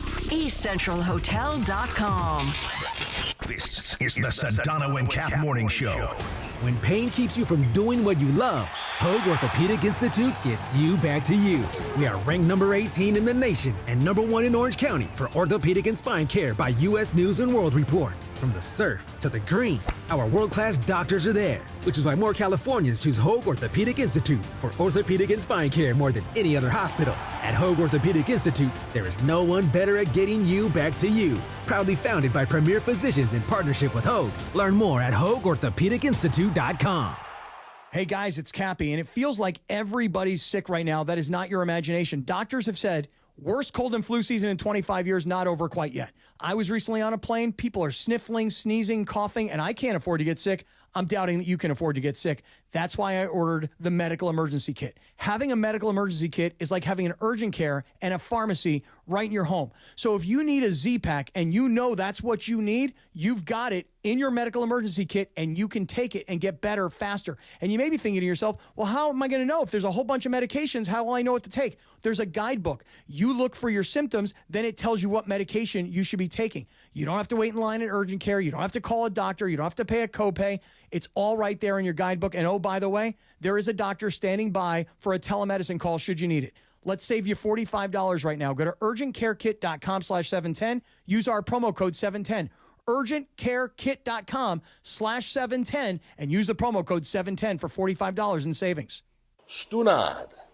Evan Cohen here. You know the feeling when a candidate just stands out. Not just their resume, but their energy. They're eager, engaged, and you know they want the role. That makes a difference. If you're hiring, you want a candidate who's passionate, but you can't get that insight from a resume unless you post your job on ZipRecruiter. Their matching technology finds qualified candidates fast, and ZipRecruiter has a new feature that shows you the most interested qualified candidates first. Try it for free at ZipRecruiter.com/sports. That's ZipRecruiter.com/sports. We all know winning means showing up stronger, faster, better than before. And when you're chasing that edge, the Drop by GNC cuts through the noise, bringing you the best new innovations in sports nutrition and performance. From muscle building and strength support to improved recovery and focus, we curate the newest drops from GNC Amp, Pro Performance, and Mega Min. Plus, Ghost, Raw Nutrition, Bucked Up, and the top new brands changing the game. No guesswork, just leveling up. Check out the Drop by GNC for what's new, what works, and what's next. Hey guys, it's Sedano. As a parent, I want what's best for my kids. But when hard things like divorce or neglect happen, and kids don't get the support they need, they can develop toxic stress and serious health issues. Learn how supporting your child's feelings can give them a stronger start at first5california.com. It's NBA and NHL playoff season, and there is no better place to catch the action than Cosm. Hey, it's Mace here, and you got to get into the Cosm Dome and experience every slam dunk, every goal on Cosm's massive, immersive display, and it's so real, you'll feel like you're courtside or right on the glass. Or head to the hall and catch every game on their wall-to-wall LED screens. Great food, amazing drinks, cocktails. Cosm has got it all. No better place to experience the playoffs than Cosm. For game listings and tickets, visit Cosm.com. I'll see you at Cosm. Yes, indeed, Mace. Thank you. 8:16 in the morning. Tune into DeMarco and Travis live from El Caballero Country Club this Friday. That's tomorrow, April 17th from 3 to 6 p.m. for the JM Eagle LA Championship as the LPGA Tour returns to Los Angeles featuring 144 of the world's best. Catch all the energy, interviews, and atmosphere on ESPN LA 710 and the all-new ESPN LA app, or watch live on the ESPN LA YouTube channel. As I remind you, amateur golfers like Cappy and myself and Bergie, watch LPGA Golf. That's how you see their swing speed.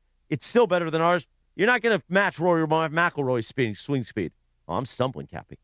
Watch that LPGA Golf. We are back in 2 minutes with Michelle Smallman next on the Sedano and Kap Morning Show.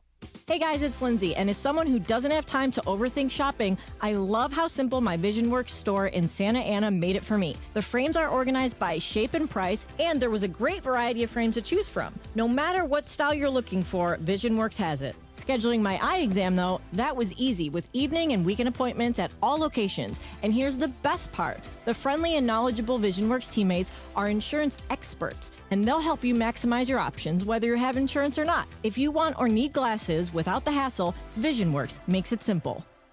As America's #1 motorcycle insurer, Progressive has your back. Oh, like if I need a replacement part? Sure, we can help with that. Ah, nice. Hey, I just entered this online contest for coolest bike in the world. You think maybe you can vote for me? Actually, we just do insurance, not popularity contests. Yeah, I know. But what's your email? I'll just send you the link real quick. You can vote like 100 times a day. They'll never know. To be clear, Progressive has your back for insurance only. So get a quote and see if you can save. So what I'm hearing is there's a little bit of wiggle room. Progressive Casualty Insurance Company and affiliates, covered subject to policy terms, limits, and conditions. We all know winning means showing up stronger, faster, better than before. And when you're chasing that edge, the Drop by GNC cuts through the noise, bringing you the best new innovations in sports nutrition and performance. From muscle building and strength support to improved recovery and focus, we curate the newest drops from GNC Amp, Pro Performance, and Mega Min. Plus, Ghost, Raw Nutrition, Bucked Up, and the top new brands changing the game. No guesswork, just leveling up. Check out the Drop by GNC for what's new, what works, and what's next. Yeah, we're just a couple of guys messing around. That's what we are.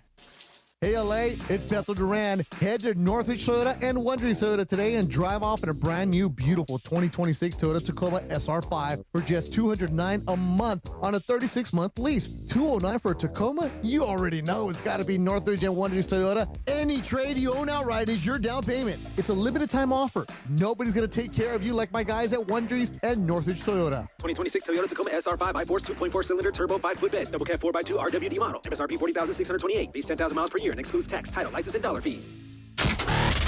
You're hanging out with the Sedano and Kap Morning Show. Hey, this is Baba Booey from Yachtly Crew, and you're listening to 710 ESPN Sedano and Kap. Hey, what's up, my friends? This is Sailor Hawkins from Yachtly Crew, and you're listening to Sedano and Kap here on ESPN 710 LA. Jack. More Sedano and Kap right now.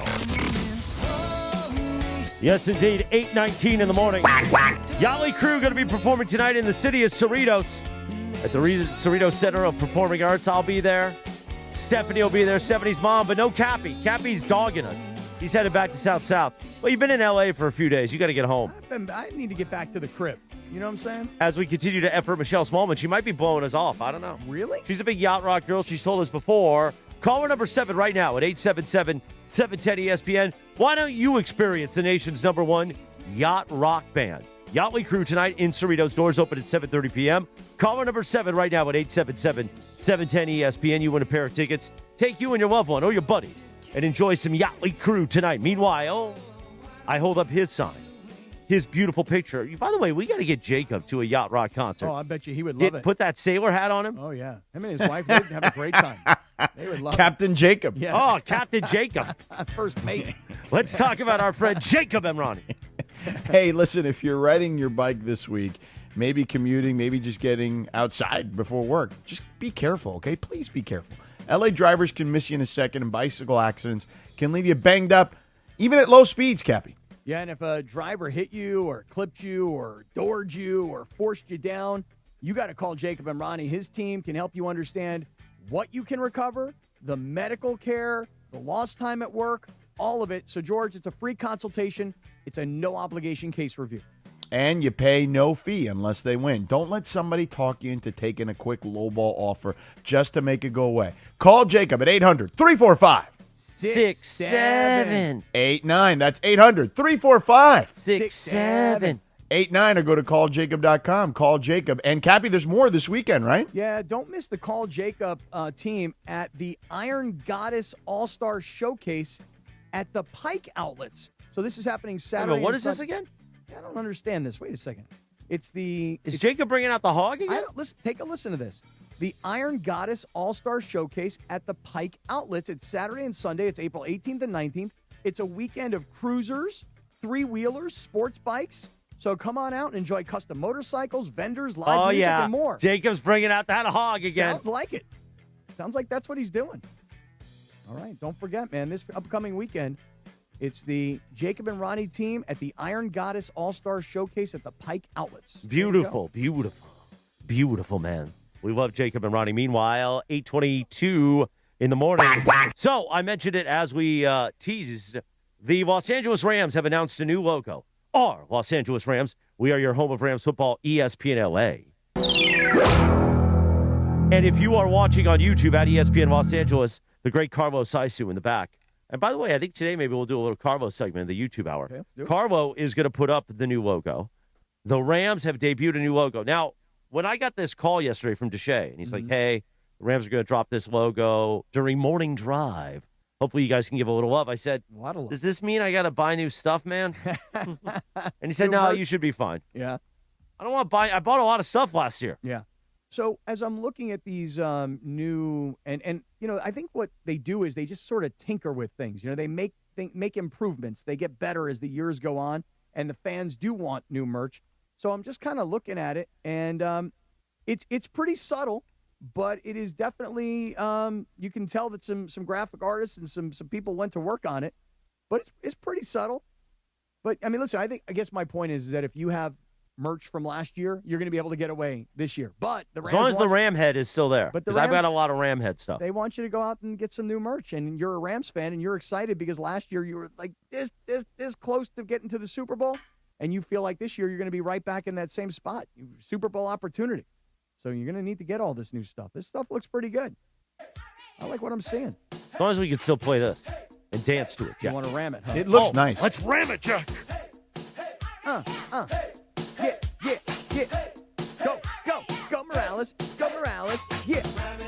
Oh, Carlo with the front shot. Now you got the nose cam on Morales too. We got the front shot. Yeah. Let me see it. Let me see the moves. Oh, well, hold on for the hook. The hook's coming. Oh, no, maybe the hook's over. I'll do it again later. Maybe in the YouTube hour. Maybe I'll go shirtless. Really? I can do that on YouTube. DeMarco and I the other day rubbed bellies, but he wouldn't go bare belly with me. He was scared. You took your shirt off? I did. I was ready. I lifted it up, and he was like, "Oh," he was really frightened when he saw your belly. Well, here's the thing: DeAndre's got this picture of him in cowboy boots. It's become like a thing. Yeah. And I was like, "Well, I'm not afraid of that." And it all stems from the Mason Ireland bracket contest, where now DeAndre has to wear the crop top that says "Ride the D" because he was last place. And he's all like, I said, you got to do it on Tuesday, and I'm going to take video of you in this crop top. And that kind of freaked him out. You know, DeAndre. Yeah, he's young, there. he's he young. misses us, but he doesn't miss us that much. No. Oh. Although it was fun about a week and a half ago, maybe 2 weeks ago, when you and I walked in on Travis, and he had Andy Kamenetsky in that day, and we kind of took things over. And DeAndre then was like, man, I miss you guys. He was like, I'm getting a little flavor of what I'm missing in the mornings. Speaking of Andy, I believe he's going to do the show next Thursday with us because Sedano's out for playoff basketball. And when Andy's in here next Thursday, I want to make Andy, like, Andy's got some stuff in there back from his bartending days. Okay. We're going to get it out of him. I think you need to come in studio next Thursday to give Andy the full court press. You want the real? Oh, yeah. You want me to play, Draymond on him? I want us to share. I want to share some sauerkraut, like a sauerkraut hot dog in front of Andy. Oh, really? You really want to freak him out? Wow, that could happen. Let's do that. Meanwhile, 8:25 in the morning. We thought she blew us off, but she didn't. She was just running a little behind. You hear on Sportsmanlike each weekday, 3 to 7 a.m., Evan Cohen, Chris Canty, and the great Michelle Smallman. She joins us for her weekly visit with us. Good morning, Michelle. Move right now, so I apologize for being late, but I had to direct traffic for a second. What do you mean you had to direct traffic? Like out on the city She's streets? moving. Oh. Yeah, to tell them, oh, hey, put this furniture there. Thank you. Put it up, up in this room, etc. Oh, really? Moving? Oh, my God. Is there a bigger pain in the ass in life than moving? No, none. Trust me, as someone who's done it multiple times. No. I read one time that moving is as stressful or oftentimes more stressful than getting a divorce. That those are the two things in a person's life cycle that provides the most stress on you, moving and divorce. Yeah. Well, Cappy's been through both. George, I'm literally I've got the weight on my, like this. Here's divorce on this side of the scale. Here's moving on this side of the scale. And honestly, they're going back and forth like a seesaw. I don't know which one is worse. And the funny thing is about moving, let me ask you this question, Michelle. How long in advance of moving were you preparing to move? Well, this is just moving some stuff out of a storage unit, so I didn't really have to, prepare a lot. It was more like figuring out what was in there. Okay. The reason I ask is because I'm on the verge of a move here pretty shortly, I'd say within the next 6 months. And, George, I look around my house, and I'd love to hear what you think, because I know you moved not that long ago. I am looking around my house, and I'm thinking to myself, what am I going to do with all this stuff? Because, Michelle, I'm moving into a house in the near future with my girlfriend. And nice. And the thing is, she got a lot of stuff. I got a lot of stuff. So there's kind of this theory of take this stuff. This is you're throwing it away. Take this stuff. You're donating it. And this is the stuff that you absolutely have to have. But I am looking around my house, George. I am looking around my garage, and I'm going, I don't know how I'm going to get out from underneath all of this. And I'm stressed out about it now. And I'm probably not even talking about moving until August or September. It's 3 piles. It's very simple. They're just do it. The longer you procrastinate, the worse this is going to be. Right. So I find myself on the weekends. For example, last weekend, I took about 100 baseball caps and 6 pairs of shoes that I don't wear anymore. They're in my garage, and I donated them to a homeless shelter. And I'm like, because they were looking for ball caps in particular. And I said, but I'm also bringing these shoes because I'm just ever so slightly trying to, kind of get the mess out. So last week I packed up these bags and I took them to this homeless shelter, but I don't know, Michelle, I'm stressing out a little bit about it, and I got 6 months. Well, I can tell. I can tell. You need to remove the emotion from the items. It's like, here's this small pile of items that are very sentimental and meaningful that cannot ever leave my dwellings, and everything else is like, do I use it? If it's a no, it's got to go out. You gotta remove the emotion from it. I think you're right. There's people that actually do that for you. Like you can hire a person that will literally go through your stuff and be like, "This, what do you think?" And even if you hem and haw even for a second, they're like, it's out. Yeah. Like there are people that will literally do that for you, like moving coordinators or something like that. Just by the way, the other day I was packing up my stuff to come up to L.A., and I packed my suitcase, and I realized, you know what? If I didn't have any other articles of clothing, I've got a couple of black T-shirts, a couple of white T-shirts, a couple of pairs of pants, some socks, some underpants. I could live my life with just what's in my suitcase currently, and yet I got a closet full of clothes that I don't really need or use. Yeah. Yeah, it works. That's how it goes. Yeah, have you ever heard of Marie Kondo, The Magic Art of Tidying Up? If you haven't, you should read that book. It's about only keeping the things that you really use and or need and just simplifying your life. And I think a lot of us could afford to read that book because we accumulate so much stuff. One more time. a lot of the name crap. Of the book. One more time.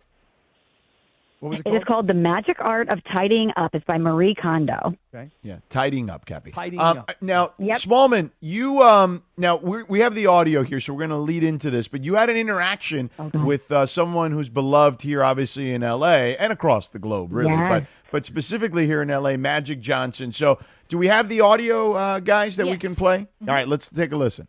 Cece, I'm here with your guy. That's right. What's up, C to the C? Hey, Super Bowl champion and Virginia, University of Virginia. And you know, you're a Laker man, so you know I love you. Hey, man, keep doing what you're doing. You make a lot of ex-athletes, I'm talking about pro athletes, proud because, you know, they all want to sit in the seat that you're in. And you all always do a hell of a job every single morning. I get up at 4 o'clock. Guess who I watch every single morning? Michelle, Chris, and Evan.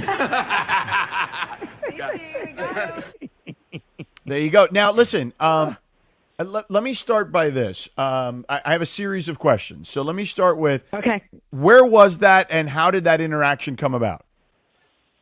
So I am fortunate enough to co-host every year the U.S. Basketball Writers Association's College Basketball Awards. It's in St. Louis every year at the Missouri Athletic Club. So they bring me home and I get to co-host the event, and it's a wonderful, wonderful event that honors the biggest and best names in college basketball every year. And Magic Johnson was one of the honorees, and he was the main speaker for the evening. So what they do is before the event, they take all the coaches and players that are honored and the guest speaker, and they do a little media scrum with them in the gym at the MAC. And I always like to go to that just because if I'm going to, so like for instance, I was interviewing Jazzy Davidson, USC women's college basketball star, on stage, and I always want to introduce myself to whichever coach or athlete I'm going to interview and just talk to them and make sure that they're comfortable before they get up there. So we're all kind of standing around chatting. I was chatting with Dusty May, Michigan head coach, and all of a sudden I look up and Magic walks in the room. And obviously when he walks in the room, it's like the room stops. It's Magic Johnson, right? Yeah. And so my co-MC, Tom Ackerman, says to me, let's go introduce ourselves to Magic really quickly because we got to get down and get this event started. So we walk up to him, and Tom says, Magic, I'm Tom. I'm one of the co-MCs for the night. This is Michelle. And before he could even get my full name out, Magic goes, Michelle Smallman? And I said, what? And he goes, oh, my gosh, I watched you on TV this morning. Matter of fact, I watch you on TV every morning. He goes, I wake up early, I do my stretching, I work out, and I watch Unsportsmanlike every day. And you can imagine my jaw was on the floor. And so I know that Chris Canty, growing up, he was a Lakers fan. He is a Lakers fan, and Magic Johnson is his guy. This would be like if Canty ran into Mia Hamm. I would need him to do me a solid and get the video, right? So my mind snaps into, like, producer mode, and I asked Magic, I'm like, listen, Canty loves you. Would you mind doing a video for him? And he's like, oh, my gosh, fire it up. So he did the video, and mind you, afterwards, we were done with the video. They're all trying to get the people that run the event were trying to get Magic to come over and do his media, and he wanted to stand there and talk to me. He's like, listen, I need to ask you a question. I said, what? He goes, I know you talked about it on the show, but how was the marathon? And I said, Magic Johnson, how do you know that I ran the marathon? And he talked about Pat, and I'm over it. He just knew everything about us and about the show. It was one of the most special moments of my life, truly, to think that someone of the caliber of Magic Johnson tunes in every day and was just so warm and so kind and so generous with his time. The beauty of Magic Johnson, I think his biggest gift, okay, and biggest superpower, I would say, is he is so great at knowing about a lot of things, right? Like and like the fact that he took the time to invest in your show, to know all the details, right? Like he clearly watches, which is awesome, but like he makes you feel, okay, and this is his superpower, like you are the most important person in the world in that given moment when you are in front of Magic Johnson. And I'm glad you were able to experience that because that's why he is so beloved. Yeah, what a video, man. You will have this video for the rest of your life. And, man, Magic looks so sharp, that double-breasted suit. that colorful tie and the big smile. Man, So flattering. How did you feel like afterwards? Like you had to be like, over the moon, right? Because he's Magic Johnson, for God's sake. Okay, for a couple things. First of all, the suit, like he looks like money, and he is money, and he looks like a winner, He is a winner in every single thing that he touches. Obviously, whether it's as a player, as an owner, as an investor, whatever he touches, he is a winner, and that's what he looks like, and that's what he exudes. A couple things. So after he said to me, he goes, I could stand here and talk to you all day. Wow. He goes, we got more to catch up on about the show, but I got to go do this media thing. I was like, well, Magic, I'm here anytime you want to chat. Like, anytime you would like to talk. I'm going to get in touch with him because he's going to come on the show. So I'm going to work with his people and get him on the show. But so he, you're right. He did like breathe life into me in a very significant way. But then he went over to do the interviews, and obviously I'm in St. Louis. I'm from here. I worked in the media market for a long time. So as soon as he walks away, all my like friends and colleagues here in St. Louis scurry up to me, and their jaws are on the floor. They're like, that's awesome. Magic Johnson just like took all the time in the world to stand there and talk to you about your show. They were just flabbergasted by the whole thing, which was cool. But one other thing about how when he talks to you, he makes you feel like you're the most important person in the room, which he absolutely does.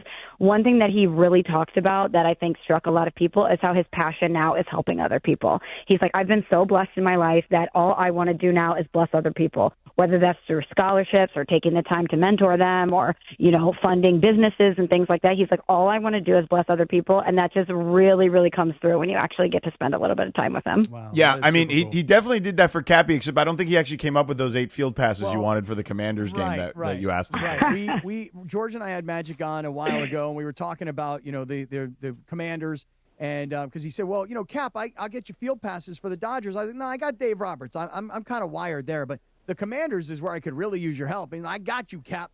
But, George, I've yet to go to D.C. and yet to take advantage of that. But, Michelle, the coolest thing about your story is that I can feel from you, hey, I'm this girl from St. Louis. I made this big risky move to go to New York. It paid off. I've now got this radio show / TV show on ESPN. But the mind blow is you never realize who's listening and who's watching. Right. And when a celebrity of the magnitude of Magic Johnson says to you, I know who you are. I watch your show. How is the marathon? All those things, you're like, oh, my God. You never know who's watching and listening. So now, Michelle, you're an honorary member of the NBA family. Now that Magic Johnson loves you the way he loves you. Look at that. Well, thank you. I'm so glad You're a to ball be in knower. the crew. Yeah. I'm a ball knower. Yeah, if anyone says I'm not, take it up with Magic Johnson, okay? Right. Yeah, break out the video. Break out that video. Magic Johnson listens to my show, watches my show. I'm a ball knower. Honorary. That's right.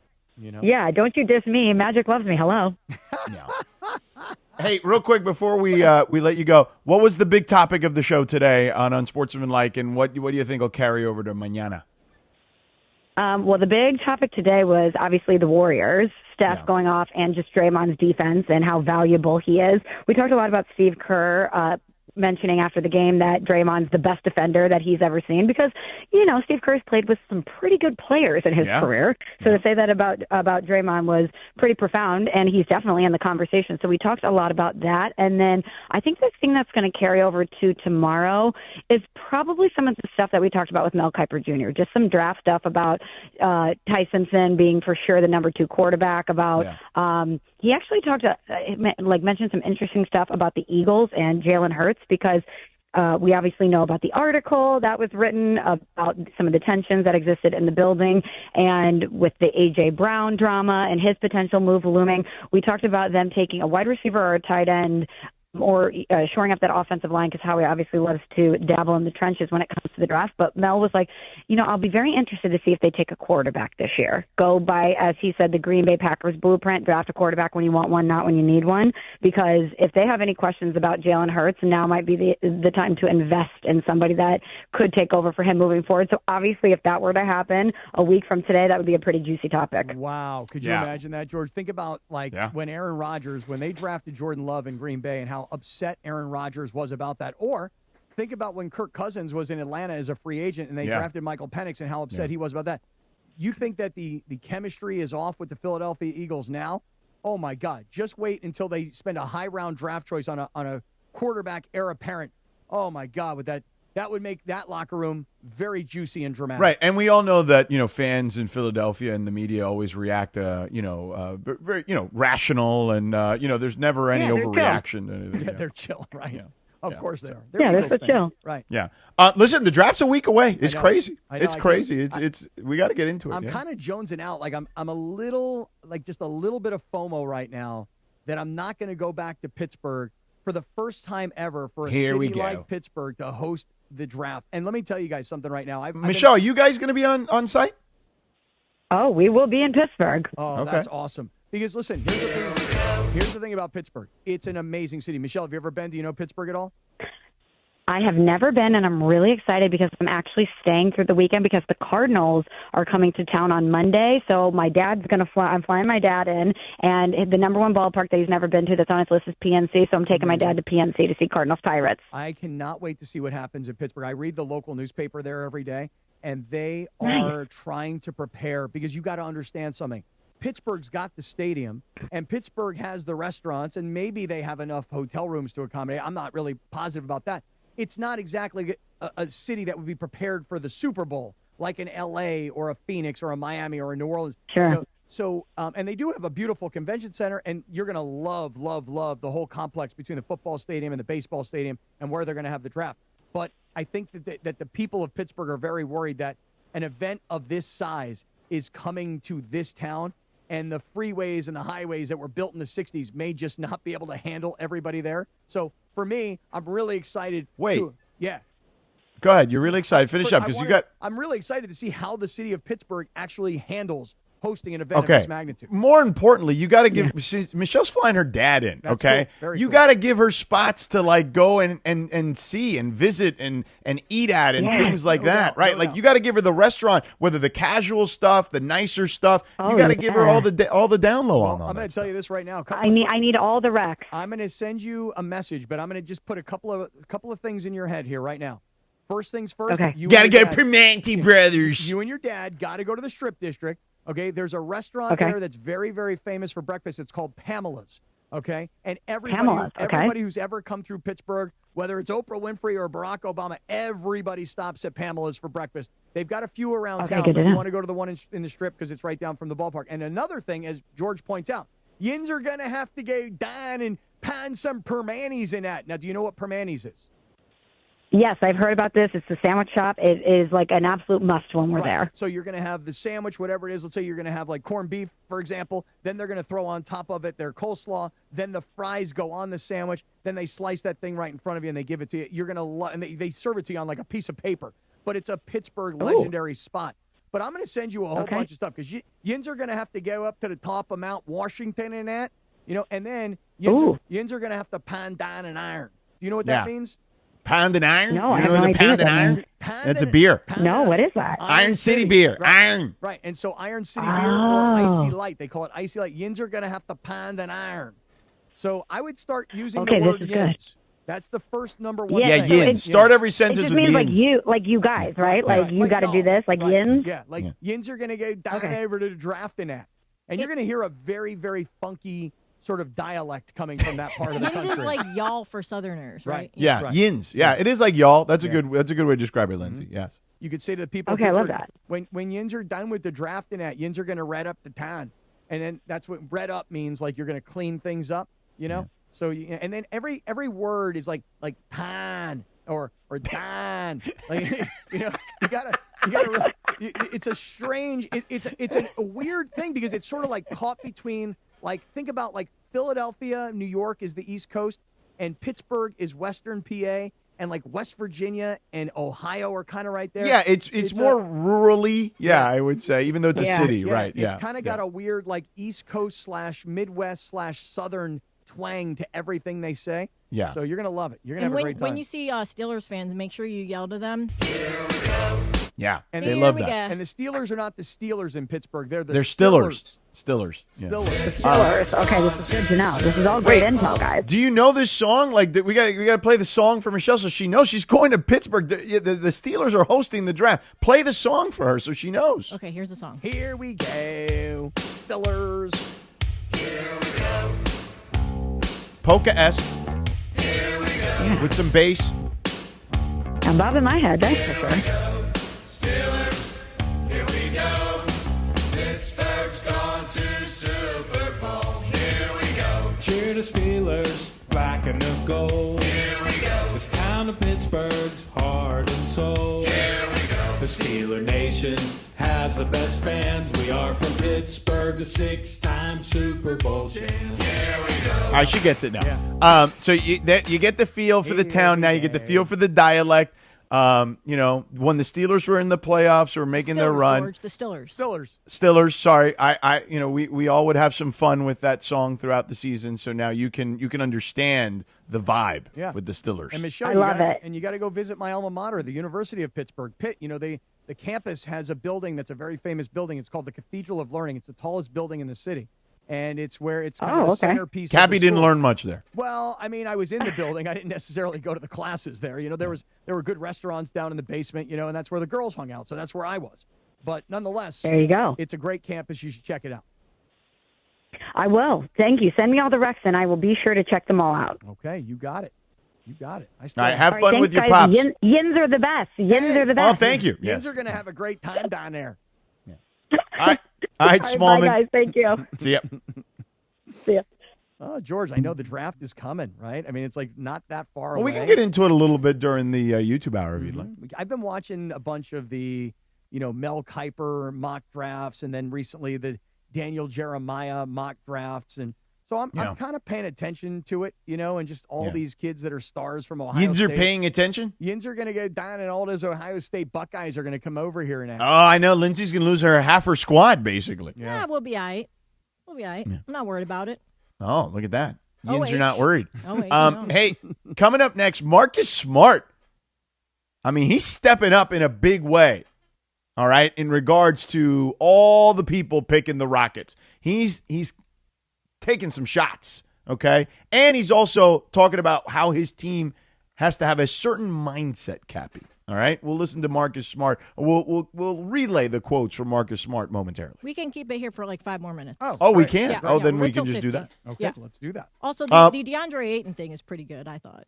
Okay, well, let's start with DeAndre Ayton then. Okay, here's what he said at the media availability yesterday after practice. Especially being on this side of town now, playing in LA when I was on the other side, this place can get, pretty loud. And, I'm still, trying to just go home and embrace everything, I know it haven't ramped up yet, but, coming out of these practices, it's, JJ, give you so much and, but to dissect it sometimes. And, you're thinking about the environment, you're thinking about the fans, thinking about the first game as a Laker in the playoffs. So, I just try to find some time to, catch myself and gather and, just relax. I've been here before, but I am truly excited. I want to do backflips.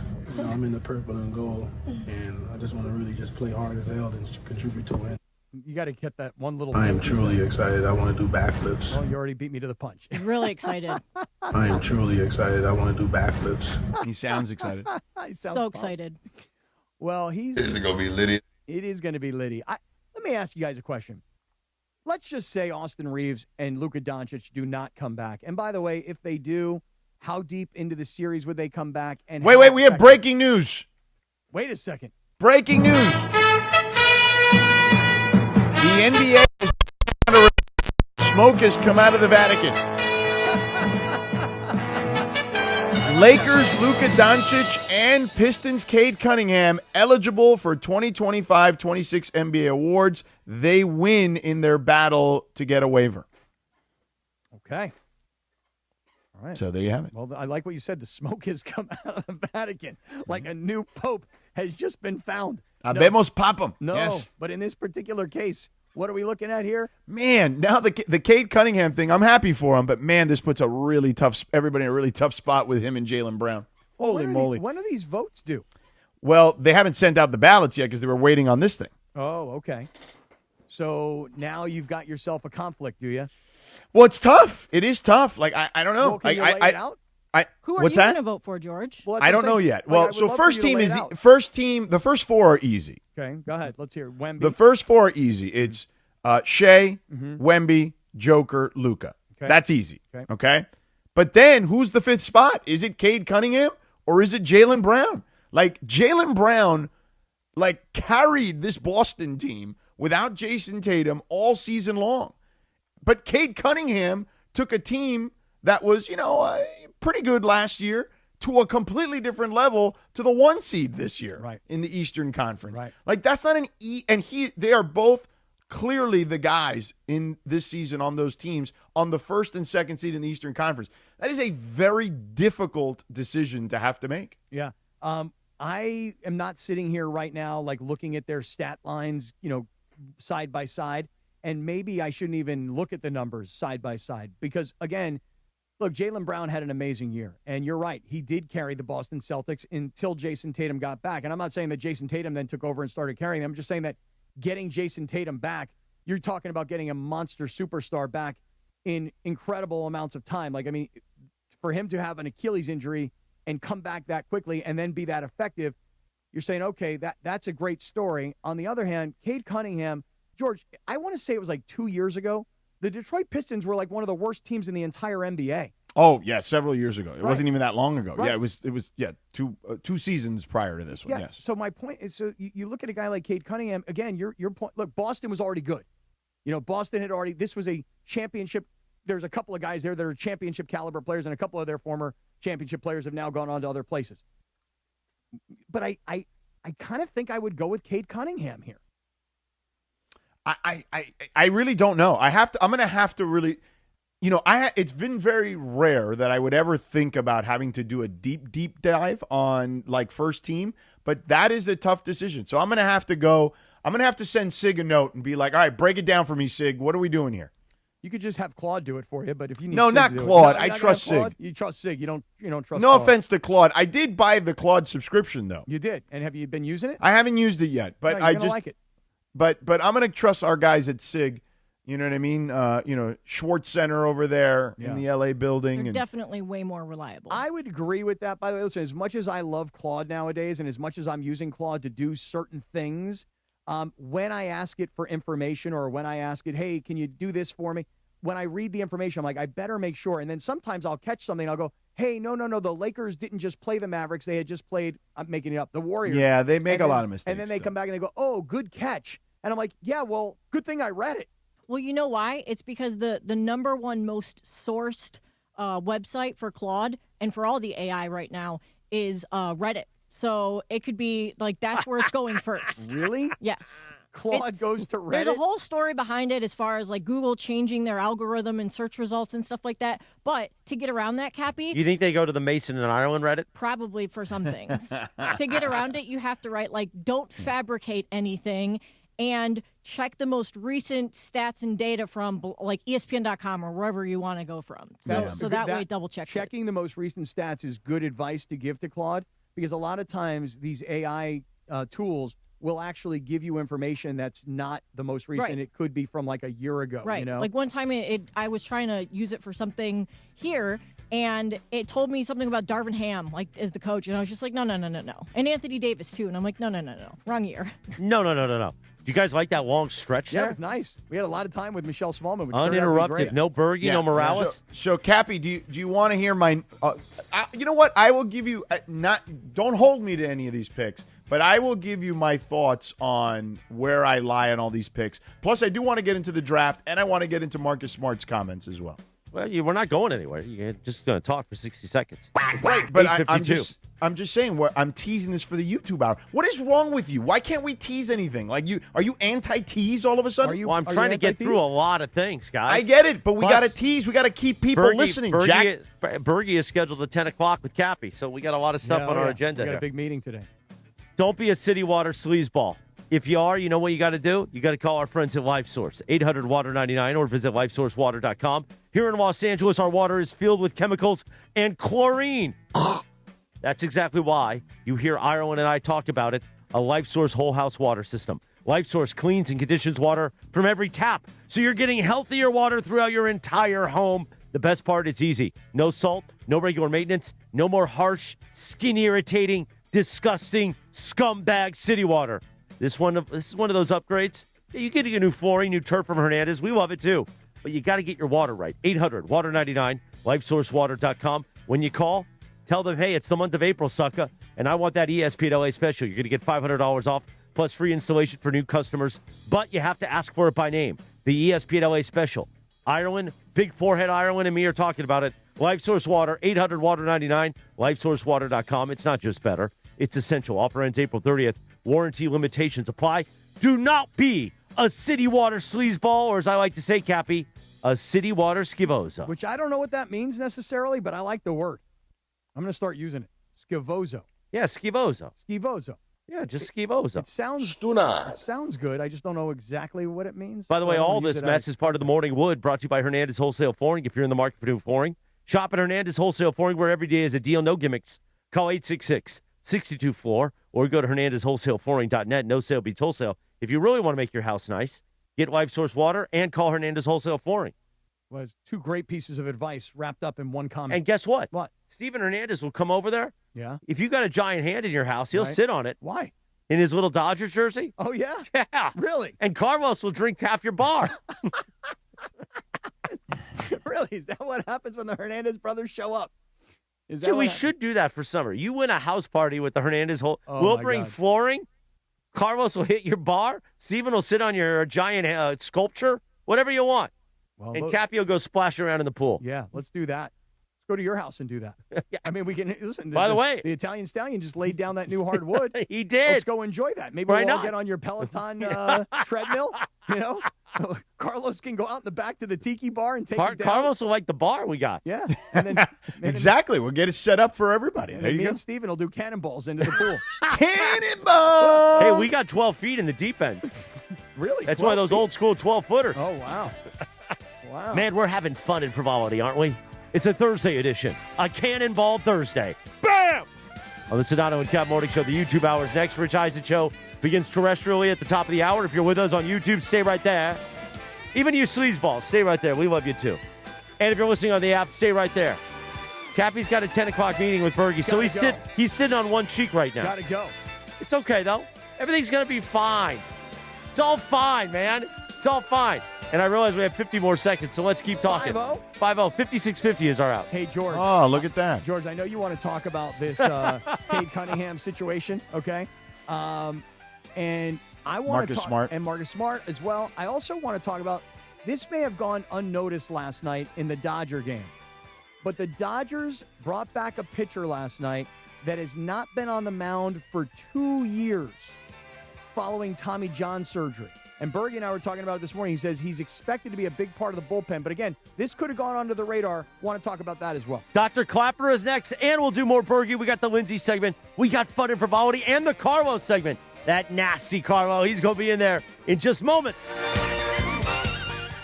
The Sedano and Kap Morning Show. Hey, everybody, you could spend your whole weekend on the couch, or you could be with me at Beach Life May 1st through the 3rd in Redondo. Duran Duran's going to be great. The Chainsmokers, The Offspring. I have never seen James Taylor, so I am psyched. It's all right there on the water, all in one place. Now, picture it. The sun's out, the ocean breeze, live music all day, and nowhere else you need to be. The VIP Beach Life is almost gone, and once the VIP sells out, that's it. So, yeah, it's kind of a no-brainer. Do it now. 3 days at Seaside Lagoon. Don't miss your chance. Get your tickets now at beachlifefestival.com. Are you thinking about refinancing your home for a lower monthly payment? It looked like rates were coming down, only to jump back up when the fighting started in Iran. In fact, mortgage rates have been very volatile with the ever-changing world news. The Loan Exchange has a suggestion. Contact us now and we'll process your refinance application for no charge, including doing an appraisal. You tell us at what rate you'll close with no closing costs at all. When the market drops to that rate, we'll notify you, prepare your closing documents, and close you at that rate in about 5 days. Pretty simple. We watch the market for you so you don't miss a short window of opportunity. If the market doesn't get there, your downside is that you wasted about 2 hours of your time, but get a free real appraisal. The upside is that you get the rate you want. Now that makes sense. So go to theloanexchange.com and apply without cost or obligation. Theloanexchange.com. NMLS 1637539. Loan subject to credit approval. See website for licensing information, loan terms and conditions. Equal housing lender. Theloanexchange.com. Hyundai gives you America's best warranty on every new vehicle. It includes a 10-year, 100,000-mile powertrain limited warranty, plus 24/7 roadside assistance. That's peace of mind from Hyundai. And these days, that's priceless. Get 0% APR for 60 months, plus 0 payments for 90 days on the Hyundai Tucson. See your SoCal Hyundai dealer. Offers end April 30th. Call 714-568-7676 for details. My name is Christine, and I'm a widow. My husband, Ryan, was a healthy 34-year-old, and 3 months later, he was gone. Thankfully, he had life insurance. Ethos made it so easy. You can get a quote in seconds, apply in minutes, and get same-day coverage. 100% online, no medical exam. Life insurance didn't take away the loss, but it did give us the space to just grieve. Get your free quote at ethos.com/game. Ethos.com/game. Paid spokesperson. Time spent on application may vary. Online health questions required. Adam Schefter here. Did you know the average employer sorts through about 250 resumes for one job opening? Well, if you're hiring, here's good news. You can now review resumes and applications faster thanks to ZipRecruiter. With ZipRecruiter's new feature, qualified candidates who are very interested in your job show up at the top of your list. No wonder ZipRecruiter is the #1 rated hiring site based on G2. Try it for free at ZipRecruiter.com/sports. That's ZipRecruiter.com/sports. 710 ESPN, your home for the 17-time world champion Lakers. KSPN Los Angeles, a good karma brands radio station. Previously on the Sedano and Kap Morning Show. Too wet. It is too wet. That's right, Dr. Clapper. Yes, you're right. Dr. Clapper will join us. Oh, that's tomorrow, actually. I'm a little confused because it's Windy Wednesday. The Sedano and Kap Morning Show is on the air. It's one game, Greg. He's had good swings tonight. Here's one in the air to center. Robert back at the wall. Grand slam. Dalton rushing. And the Dodgers blow it open. 7-1 here in the 8th inning. And what a start to the season for young Dalton rushing. The biggest show in ESPN LA history. Are you a fried bacon guy? I've become a fan of baked bacon. Baked like bacon in the toaster oven? No, toaster oven or actually regular oven as in well. The actual oven? Yeah, so it's very crispy and it's not greasy. And I can't stand all the grease popping up everywhere and it hits me in my body and burns my skin. And then to clean it all up is a whole pain in the ass. So for me, I've become a baked bacon guy. What temp do you put it on? I think it's 450. Like, yeah. Oh, okay. So like the broiler. Yeah. Yeah, it's pretty hot in there. Okay. Kap doesn't know what a broiler is. Well, I mean, I kind of think. I mean, isn't the broiler what it like? Doesn't that come from the top and then it kind of browns things? Yeah, it's from the top. Like that's what I'll do to reheat pizza. You know what I mean? Wacky forced radio stunt of the year. Ha ha! Oh, we still have the open gap from earlier. I wasn't able to close the gap before, just because there's a lot of stuff going on. Bergie, I had to help him print stuff for the 10 o'clock meeting with Cappy. So, the graph. There we go. A little sabor? Yeah, I don't think people like being called hacks. You're the widow on the radio. Giant Mexican, horn section. Did you have me on your show to berate me? Is that what you're doing now? Give me a freaking break. I'm reacting to Art Bell. Yeah. Midnight in the desert. I'm Art Bell. Scott Kaplan, eat a fat one, bro. The Sedano and Kap Morning Show on 710 ESPN. The all-new ESPN LA app and on YouTube at ESPN Los Angeles. We're bigger than U.S. Steel. Wow, that's crazy. Well, you want to Bit Boy. Right now. Monstrous. Beto, I don't want to eat that. We did it, Dad. We did it. You were riding high on the stinger last time. Oh, big time. Right, that's right. Of course we were. So, mongrels, stay tuned. Green seals the ball. Green stole the ball.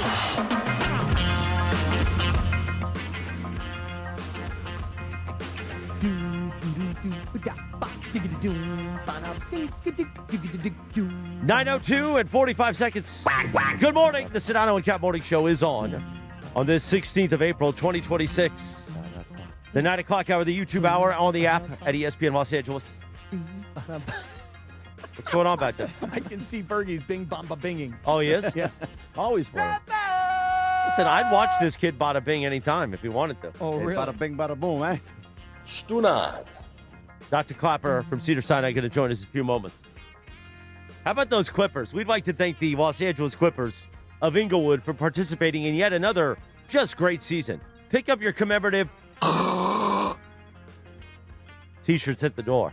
Scumbags. Wow. Whoa. Draymond Green out of nowhere. That's not nice. What's not nice about the Clippers? Well, but you don't have to. They're losers. They've always been losers. They always will be losers. I mean, jeez. And have fun, Ballmer, filling that arena with fans of the other team. They conned me. Exactly right. Enjoy your toilets. It has been kind of a weird year, right? Like the whole. I mean, it's been incredibly strange. Yes, the whole Kawhi Leonard controversy started before the basketball season began. Right. And by the way, that gives us a moment to play this old gem. Have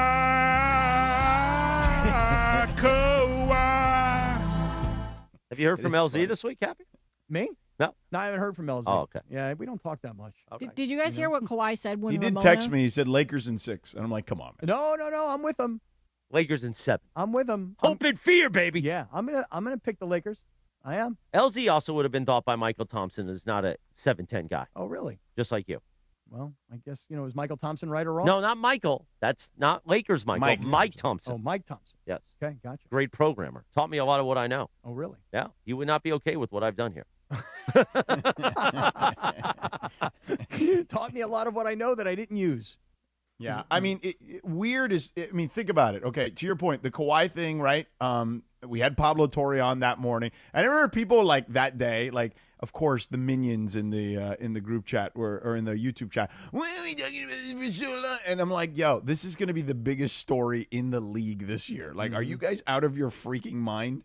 And it has been. It has been the biggest story in the league still, even to this day. So, which just gets us to the end of last night. And can I just say one thing? Look, yeah. Kawhi. Well, Leonard, and by the way, don't forget they casted off Chris Paul too. Yeah. Oh, that's right. That was traded Harden and Zubats. Like Yeah. it was a very strange year. And I know that the Clippers will probably internally look at themselves and go, "Hey guys, we were like, what was the number 6-21? 6-21 was the start. They were so bad. They were 15 games under 500.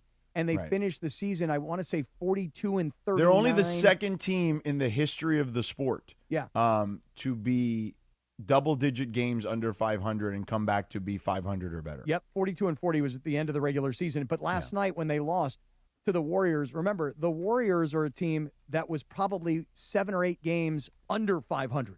Correct. Going into the plan. Well, So- Curry missed, whatever it was, Right. And that explains nearly 30 games, Right. right? And that explains why they were that. But it's kind of like having a philosophy in football, and I've told you this, George. I have this philosophy about draft choices, especially first-round draft choices. If you're a first-round draft choice quarterback and you are call it a 10-year starter in the NFL, and if by 10 years you have not at least been to a Super Bowl, after 10 years, it's probably time for a team to look forward and say, hey, look, we drafted this guy 10 years, haven't been to a Super Bowl. Is it all his fault? Maybe not, but it's time to move on and look for a new quarterback. When it comes to the Clippers, we can all sit here and appreciate what an incredible individual star Kawhi Leonard is when healthy. And that's a big part of the broadcast last night. Kawhi Leonard's had one of his best seasons, but when he's healthy, he's still a top 5 player in the NBA. But at this stage of the game with Kawhi Leonard, where you've had him now in the 6 years at least? Got to be at least 6 seasons with Kawhi Leonard, right? And at this time of his life, at 34 years old. Yeah, it was the offseason of 1920. It was the COVID year. Yeah. So for me, you've had him for 6 years. You've paid him a fortune. He's 34 now. And not only is he a guy who's been a pain in the ass because he doesn't want to play all the time, and credit to him, he played a bunch more this year. But I don't think it's that he doesn't want to play.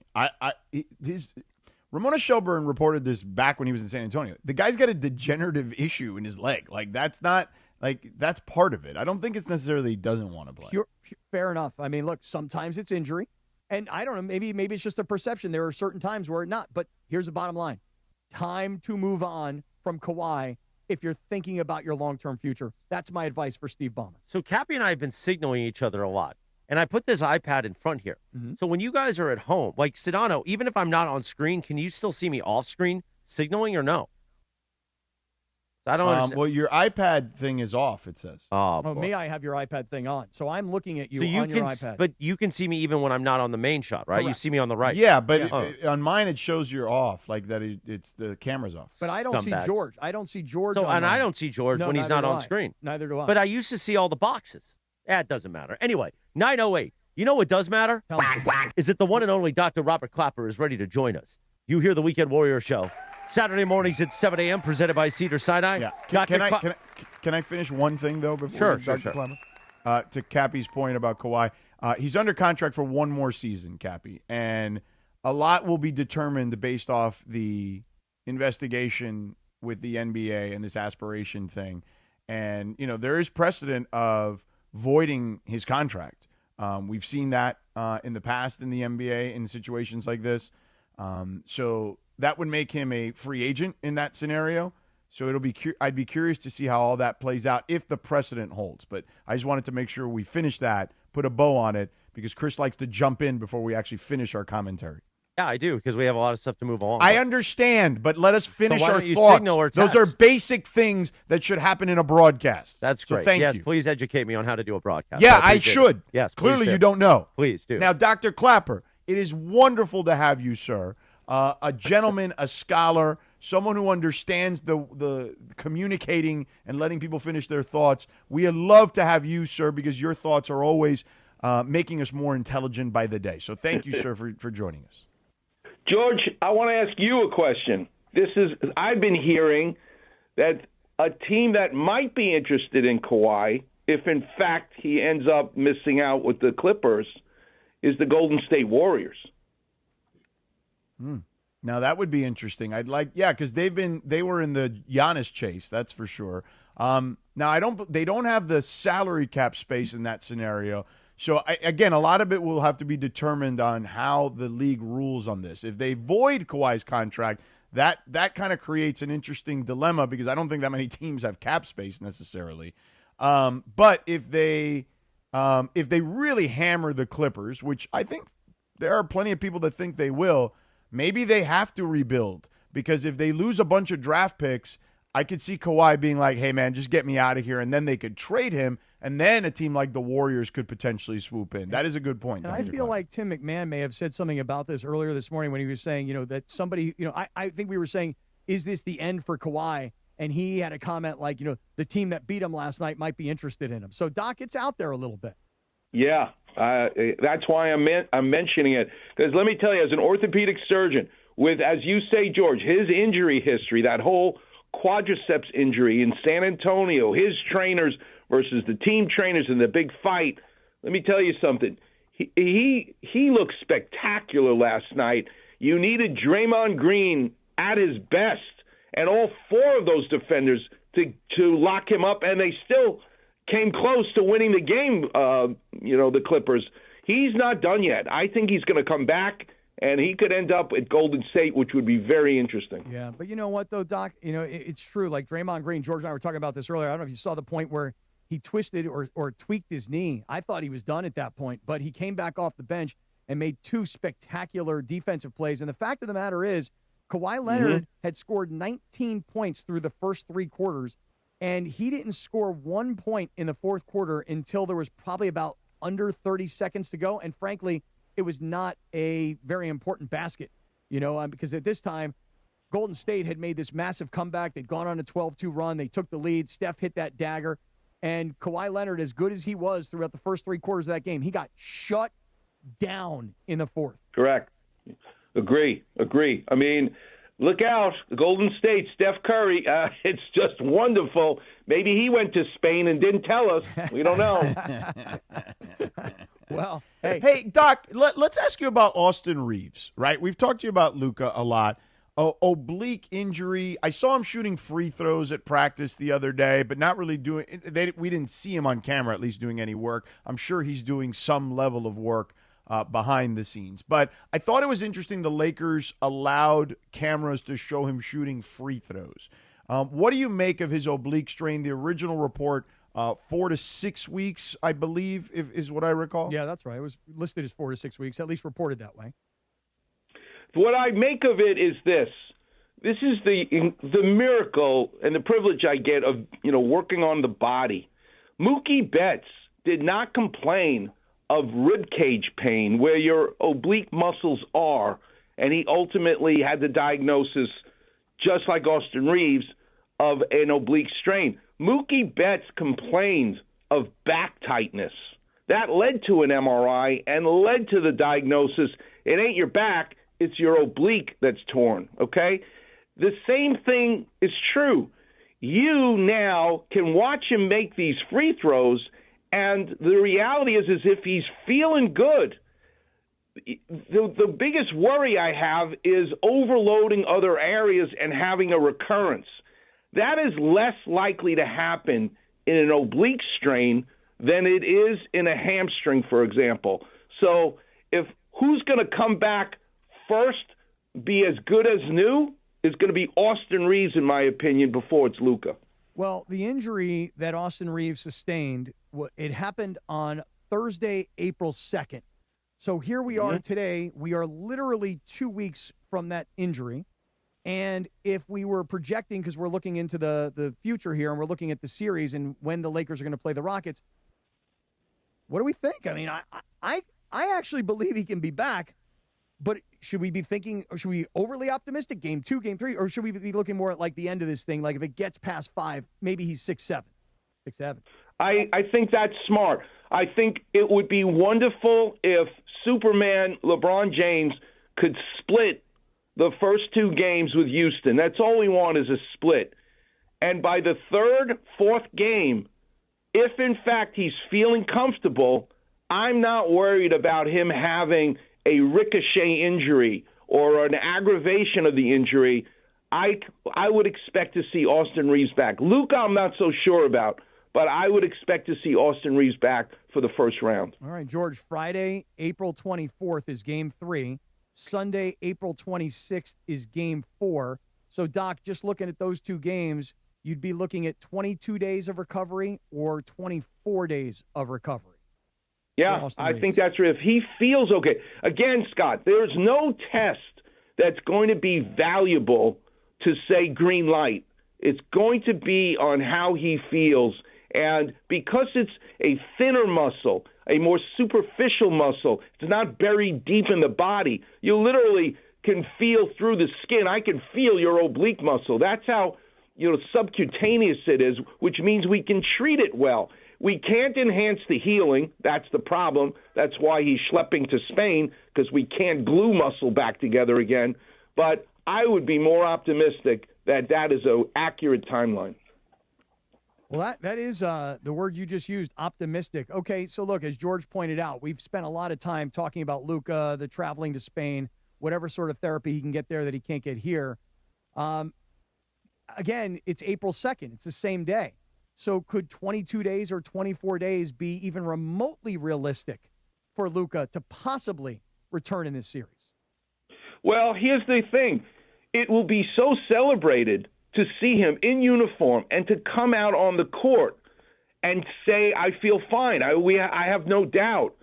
But the biggest problem is Kobe Bryant, 6 days after he came back from his Achilles, he broke his tibia. And remember, speaking of Kawhi Leonard, his was a quadriceps injury. This is what I want the listeners to appreciate. Feel the back of your thigh right now. That's your hamstring. In order for you to straighten your knee, right, you turn on the hamstring or turn off the hamstring and turn on your quadriceps muscle.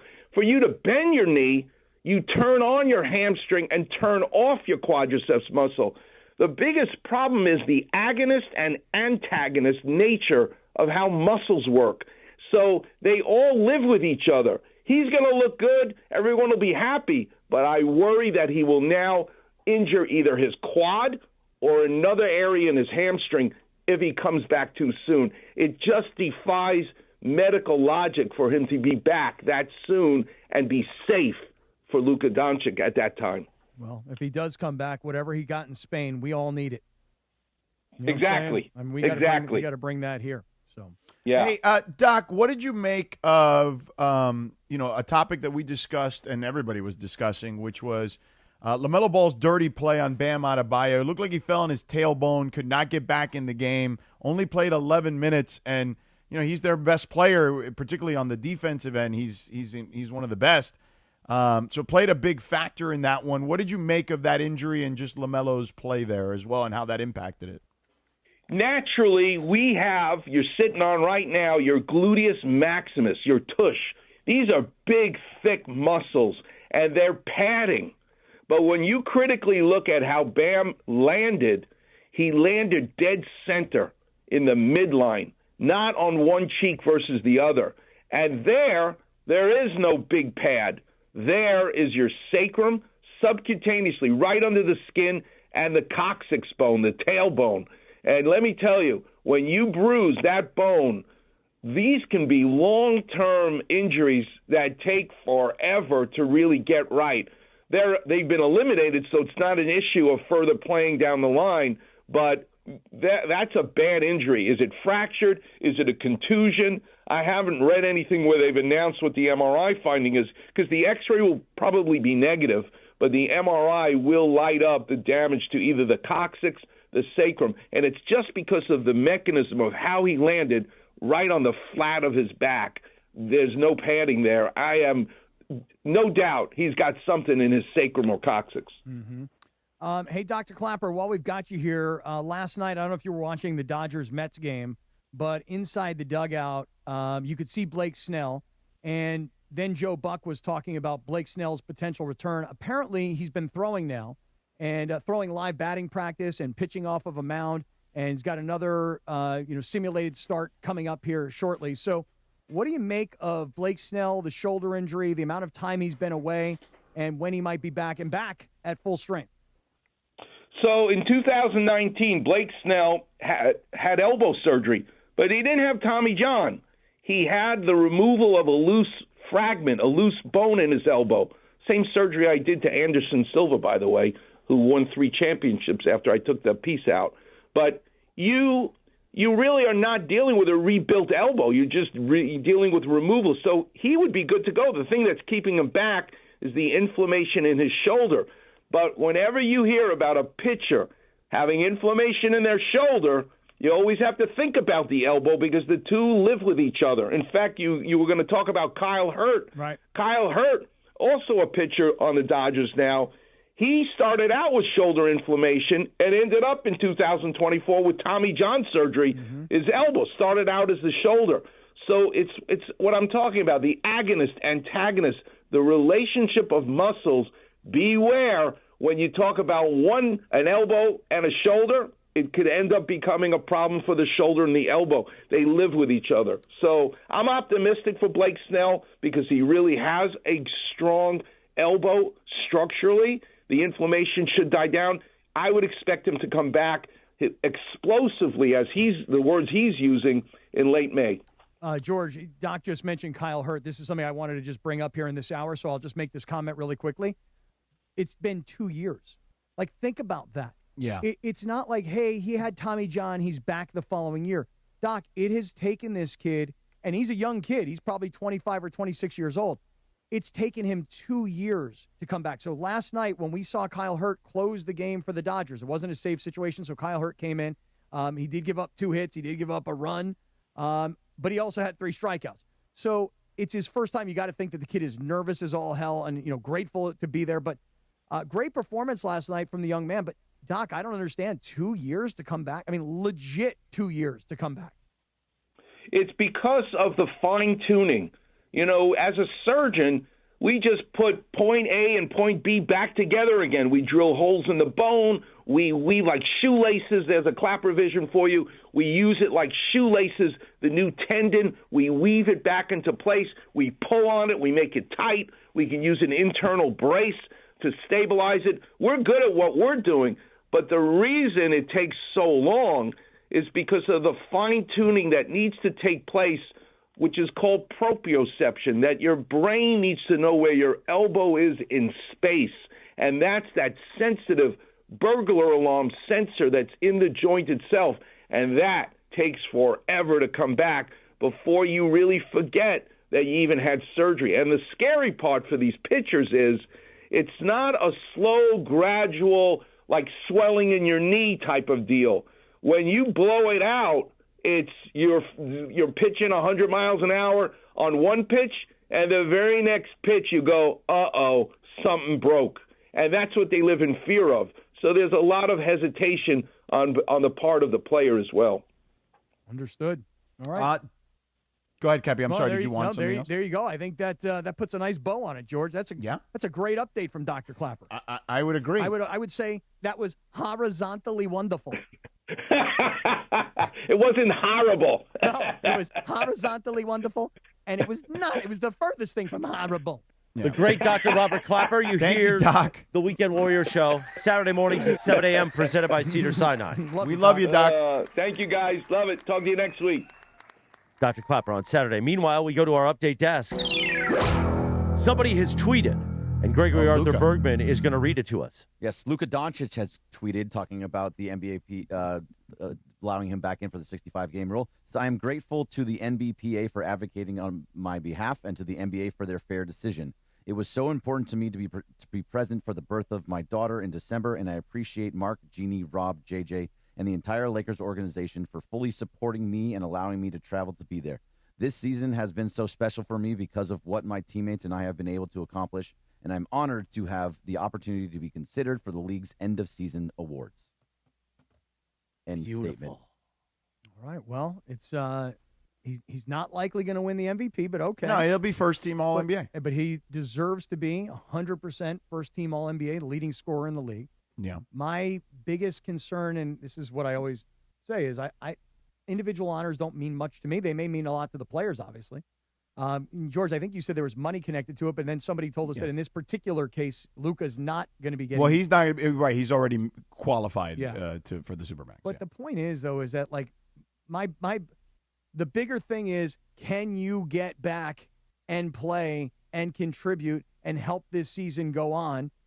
And that's much, much, much more, I think, mine and I think a lot of fans' concern, rather than just, hey, good for him, he's going to be first-team All-NBA. But good for him. Sure.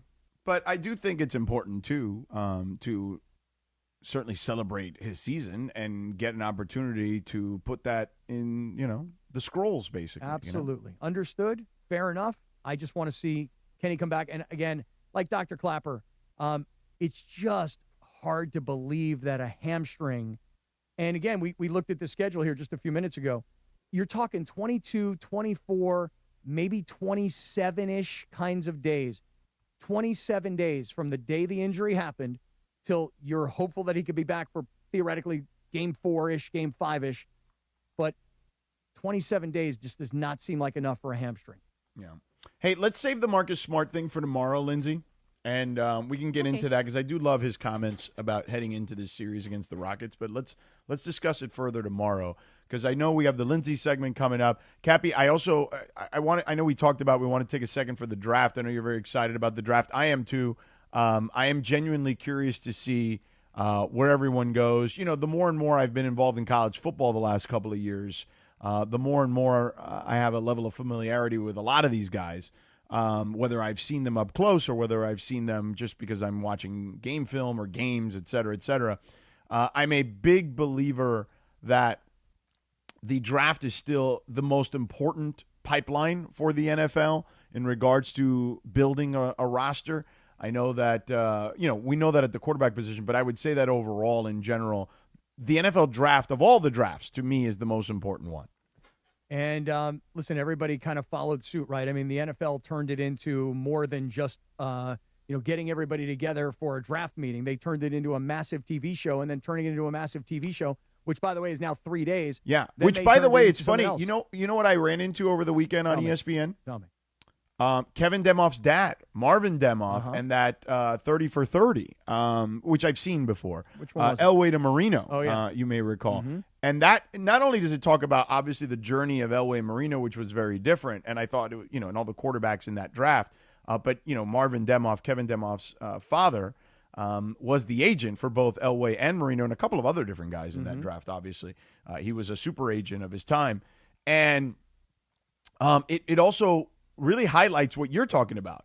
It was kind of one of those drafts that really put it on the map from a television perspective because of the drama of Dan Marino falling the way he fell in the first round.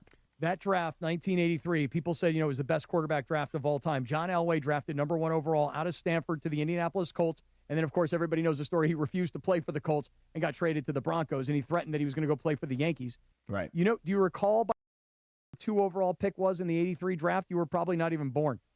Or maybe you were a little kid. Well, I was born, but Yeah. I was very young. I don't recall the number 2 pick, but I remember when I watched the documentary, I was like, I forgot there was that person. Listen to this. You ready? The number 2 pick in the 83 draft behind John Elway to the Rams, Eric Dickerson. Oh, that's right. SMU. Right. Yes. You ready? Yes. The number 3 pick Go ahead. to the Seahawks, Kurt Warner. Kurt Warner. Yeah, the running back. Right. Yeah. The number 4 pick. Now, I'll be wondering if you know who this guy is. You ready?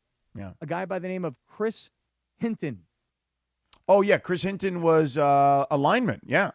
No? Or linebacker? Yeah, no, you got it. He was a guard out of Northwestern. Right. And the number 5 pick in the 83 draft, which was the greatest quarterback draft in NFL history, or so people said. Remember, was this the Chargers pick? Yes. Your old partner, Billy Ray Smith. Billy Ray Smith. Shout out and sending lots of love to that guy right there, buddy. And then Jimbo Covert was 6. Todd Blackledge was the second quarterback taken. Todd. Right, that's him. Number 8 pick. You ready for this? No, that's McShay. No, I know. To the Philadelphia Eagles, number 8 pick. Now, remember, running backs nowadays, like they're talking about Jeremiah Love from Notre Dame. Like, is he going to be this pick? Will he be first? It's rare that a running back goes in the top 10. At this point, you've got Eric Dickerson, Kurt Warner, and at the number 8 pick, the Philadelphia Eagles selected running back out of Mississippi State, Michael Haddix. Wow. Yeah. USC's Bruce Matthews was number 9 to the Tennessee Titans. Yeah, and excellent pick. Clemson's defensive back, Terry Kennard, was the number 10 overall pick in that draft to the New York Giants. Yeah, and Dan Marino's Jim Kelly was also taken in that draft, you may recall, but he went to play at the USFL. Jim Kelly was number 14, drafted by my So Tony Eason was another quarterback out of Illinois. Number was drafted 15. right after Jim Kelly at 15. I'm trying to think. And then was Marino the next one? 27. Oh, no, Ken O'Brien before that. Right? Where did he go? Let's see here. Tony The Eason. Jets drafted Ken O'Brien. That's the one that really, well, Jets fans never forgave them for that. Like, he was like, wait, we could have had Marino and you drafted Ken O'Brien? Right. Like, what are we doing here? Yeah. UC Davis, Ken O'Brien, That's by the way. exactly right. That's right. And then Dave Remington from Nebraska he went to Cincinnati. Yeah. Don Mosbar out of USC went to the Raiders. Yeah. Dan Marino. And then the last pick of the draft, how about this? The last pick of the Last first pick round. of the first round was Darryl Green. I Darryl remember Green. that. Texas A&M, Kingsville. Yeah. Darryl Green, Hall of Famer. Right. So think about it. The 27th and 28th pick were Hall of Fame players in that draft. Yep. That's exactly right. Crazy. What a draft. The NFL draft next week. Let me read a few things. First of all, Sean McVay and Wes Snead will be on this show Thursday and Friday. We don't know yet which days, but one each day, maybe both on one day. Either way, Wes Snead and Sean McVay next week. Nice. Wow, look at that. Nice. We're waiting for you to keep reading. Oh, I didn't know if there was something more. He said, look at that. I said, nice. Well, you've only got 29 minutes till your 10 a.m. meeting with Bergen. And then it's, who knows. ESPN LA is live from the Rams block party at Hollywood Park in Inglewood, Thursday, April 23rd through Friday, April 24th, day 1 and 2 of the draft. Catch Mason and Ireland and DeMarco and Travis as they break down what moves the Rams will make and how this draft shapes the season with that new logo. Plus, enjoy the fanfare with rides, games, and nonstop Rams vibes all weekend, benefiting the Rams Foundation. Join us for the draft party only with ESPN LA, your home of the Los Angeles Rams. Meanwhile, listen to DeMarco and Travis all week for your chance to win tickets to the May 22nd Angels-Rangers game at Angels Stadium. When you hear the cue to call, be ready to call in and score your tickets. The excitement of Angels baseball lives on ESPN LA, and Pechanga Resort and Casino is taking you to the game, 9:30. By the way, we're going to do the Carvo segment tomorrow because he's all alone back there. Well, we have the Lindsay segment, but can I ask Cappy one more question real quick before we get to the Lindsay segment? About the 83 draft? No, about this draft. Oh, go ahead. Cappy, who is the guy that you're most intrigued by that could be in this first round? Because there's a lot of smoke about a lot of different players. Like, we know Fernando's going number 1. But there's a lot of names here. I don't know how familiar you are with some of these guys. I mean, the guys in the first round I'm very familiar with. But is there anyone that you're like, I want to see how that guy looks like as a pro because I think that guy's going to be good? Or it could be the opposite. Like, I've seen that guy play a lot. I didn't think he was this good, but they've projected him this high. Here's the player and the team, since you asked it like the way you did, because this is what I was already thinking about. So with all that has happened in the offseason related to the Rams and Puka Nacua, and the idea of, are the Rams going to invest $100 million of guaranteed money into Puka Nacua, given that he's now dealing with off-the-field challenges? I think, and a lot of the mock drafts have this, that the Rams will draft Mekhi Lemon, the wide receiver out of USC that we obviously have been watching his career here. And if Mekhi Lemon does get drafted by the Rams, and the Rams this year have Puka Nacua, Devontae Adams, and Mekhi Lemon, is Mekhi Lemon, and this is all in theory, If the Rams draft him at number 13 overall, is Mekhi Lemon going to walk through the door at the Rams and make enough impact that he could either be the replacement for Devontae Adams, who's obviously getting deeper into his 30s. 34 years old. Right. Yeah. Or Puka Nacua, who the Rams ultimately decide, we don't think we can invest this amount of money in him, given some of the off-the-field stuff that we've been dealing with. So for me, it's you ask a great question. I'll throw it back to you and ask the same. But for me, Mekhi Lemon, the possibility of being drafted by the Rams at 13, which many of the mock drafts already have. How about for you? Yeah, I think that one is fascinating for sure. And I would, if I had to guess, barring something even stranger coming out and more challenging coming out with Puka, I would imagine it would be for Devontae Adams down the road, okay? I think for me, it's going to be closer to the top of the draft. Like where you mentioned Jeremiah Love, that's something I'm watching. Like where does he go? I mean, I've seen him as high as number 4 to Tennessee. Mm-hmm. I've seen him in the top 10 mostly though. So I'm genuinely curious to see how high someone like him goes because I think he may be the best pure athlete in the entire draft. The other thing is, what do the Jets and Cardinals do at 2 and 3? Okay, because they clearly want a pass rusher. David Bailey and Arvell Reese are there. David Bailey, Texas Tech. Prior to that, at Stanford. Hashtag ACC, I know you, bro. Mm-hmm. Okay? David Bailey left Stanford to go to Texas Tech. Now, Texas Tech is clearly a team loading up in the NIL era to win football games. But I do remember David Bailey. Now, I watched him only a little bit at Texas Tech, but I watched him plenty at Stanford as I had several games. Incredible athlete.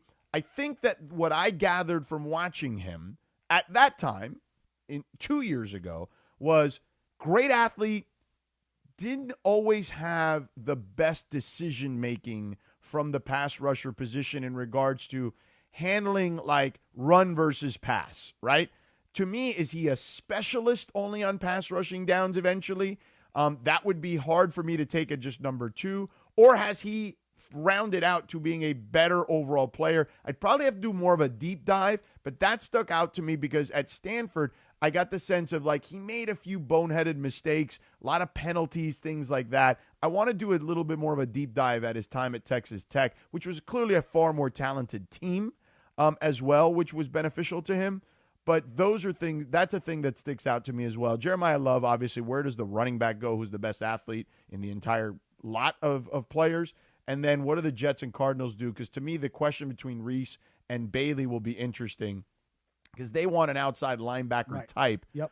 Because I would take Reuben Bain if I was looking for a down lineman pass rusher. But they are looking more for an outside linebacker, 3-4-ish kind of pass rusher. The other thing is all these Ohio State players that are expected to go probably Wait, top can I 10. pause for 1 second? Yeah, Real quick? pausing. You know what, Morales? You couldn't hold our jockstrap talking outside linebacker 3-4 I didn't hear pass what you said. rusher. Greg and I were talking about the meeting at 10 a.m.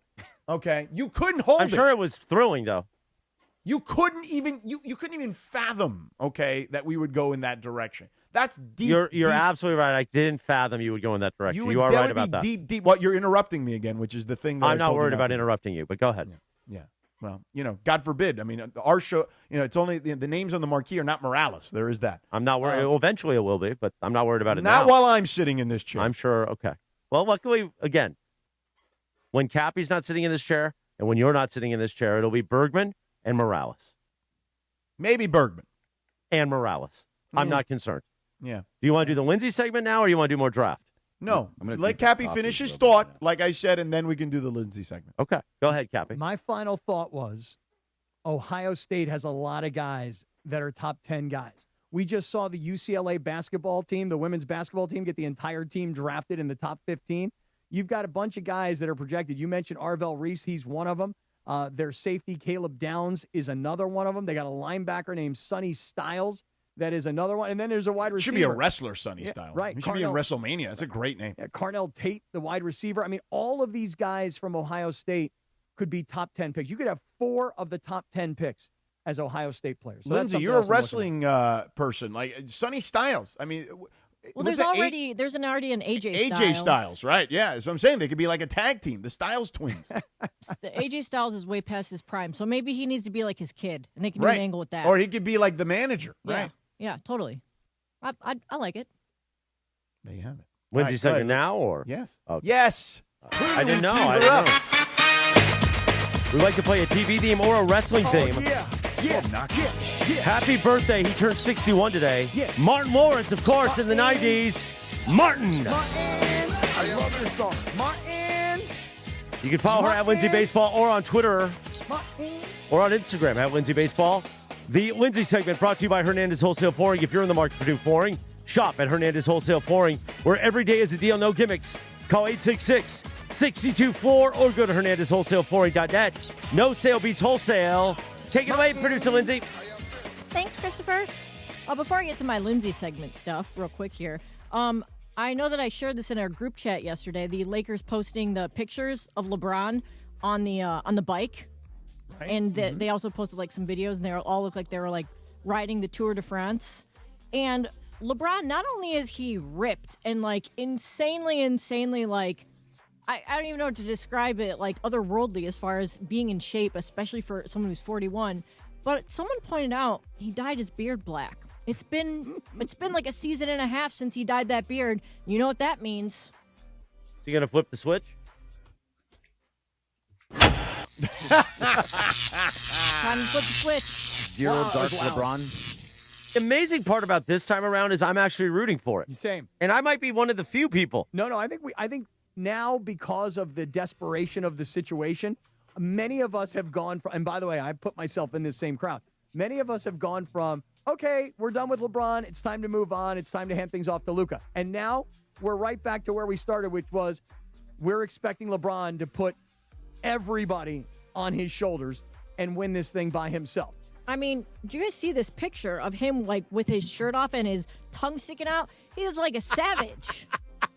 He's got like a 12-pack. I just can't believe like how fit he is, and you know, as he would say, as the young kids will say, lit.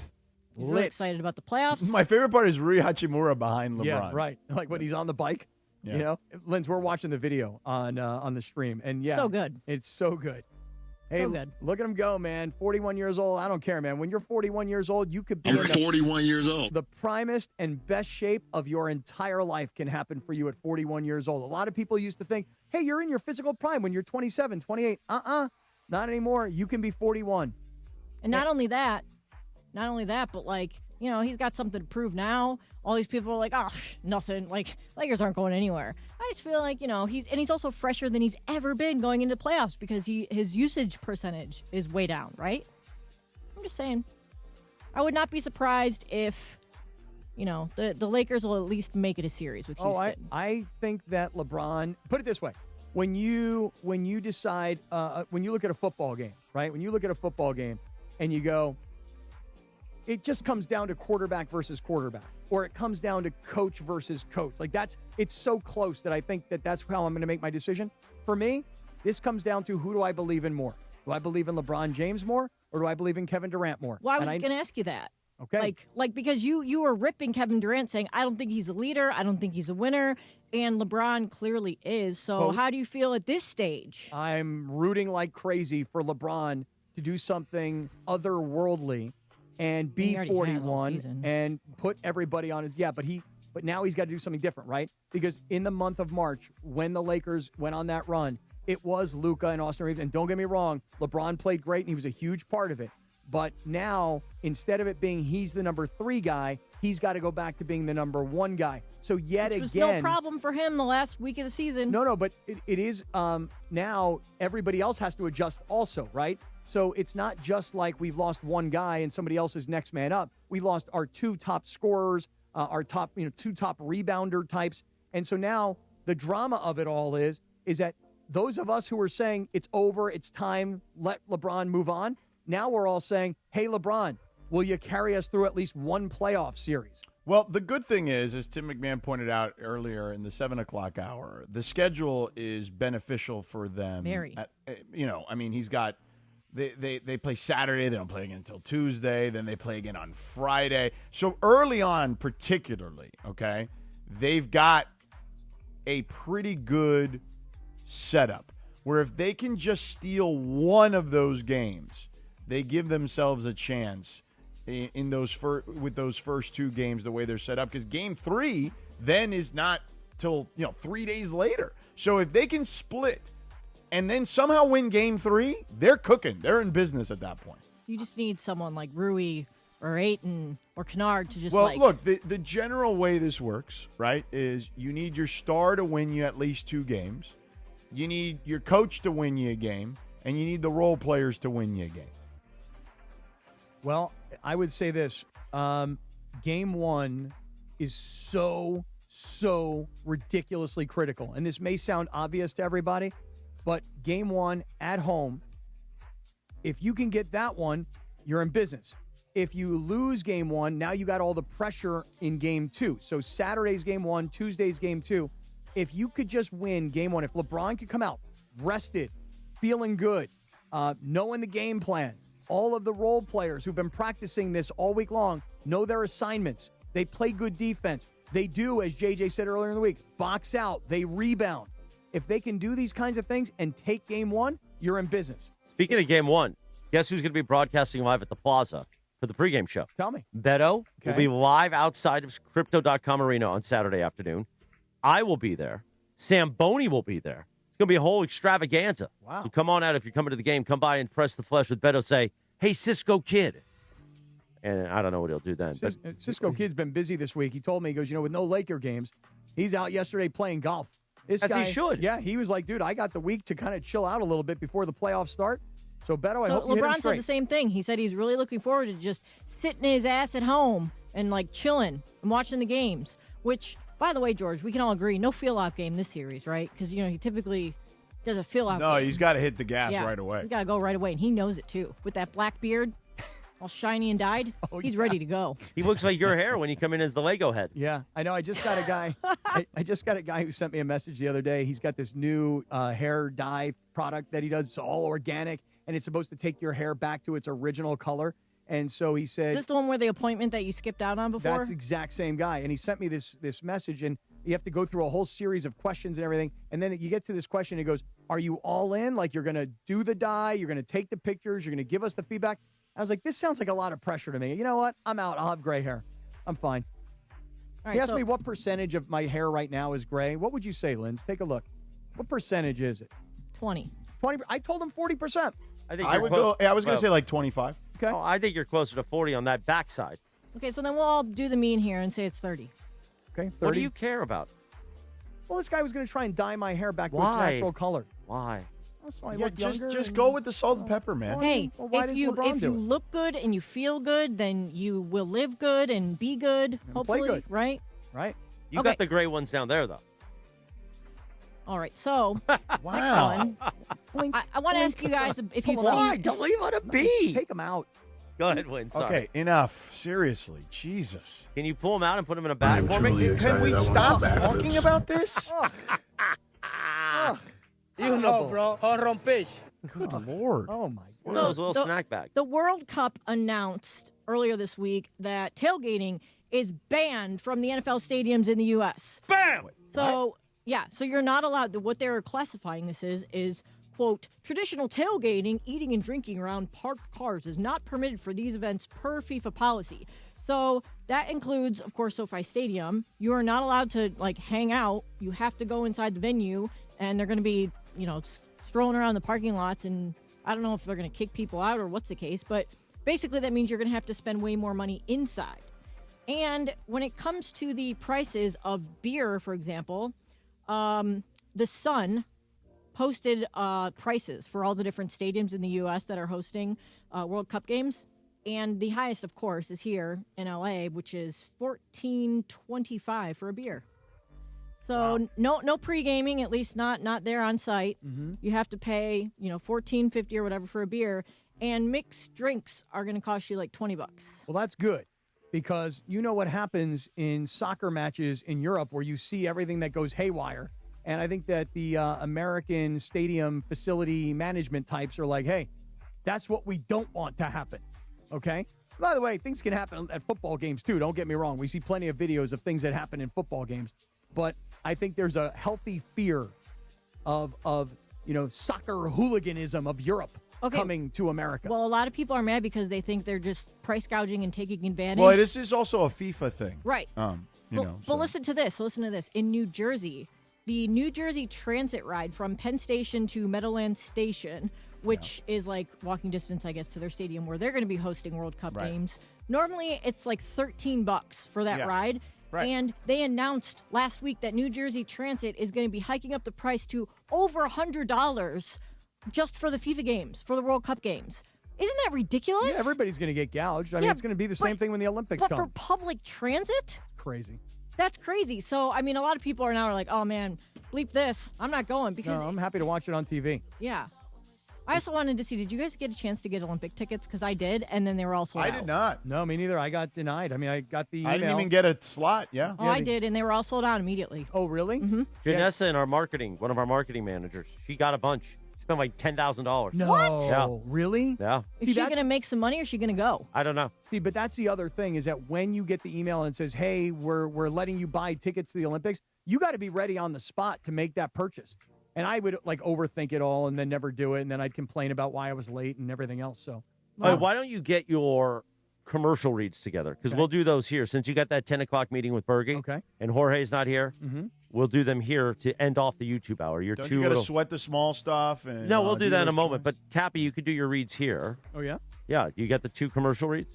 See here, I have... From yesterday. I have a 30-second wellness summer. Why don't we do that? Let me pop the music down. We'll do a 3, 2, 1. I'm going to pot you down, Sedano, just because there's a lot of noise on your Comrex today, so stand by.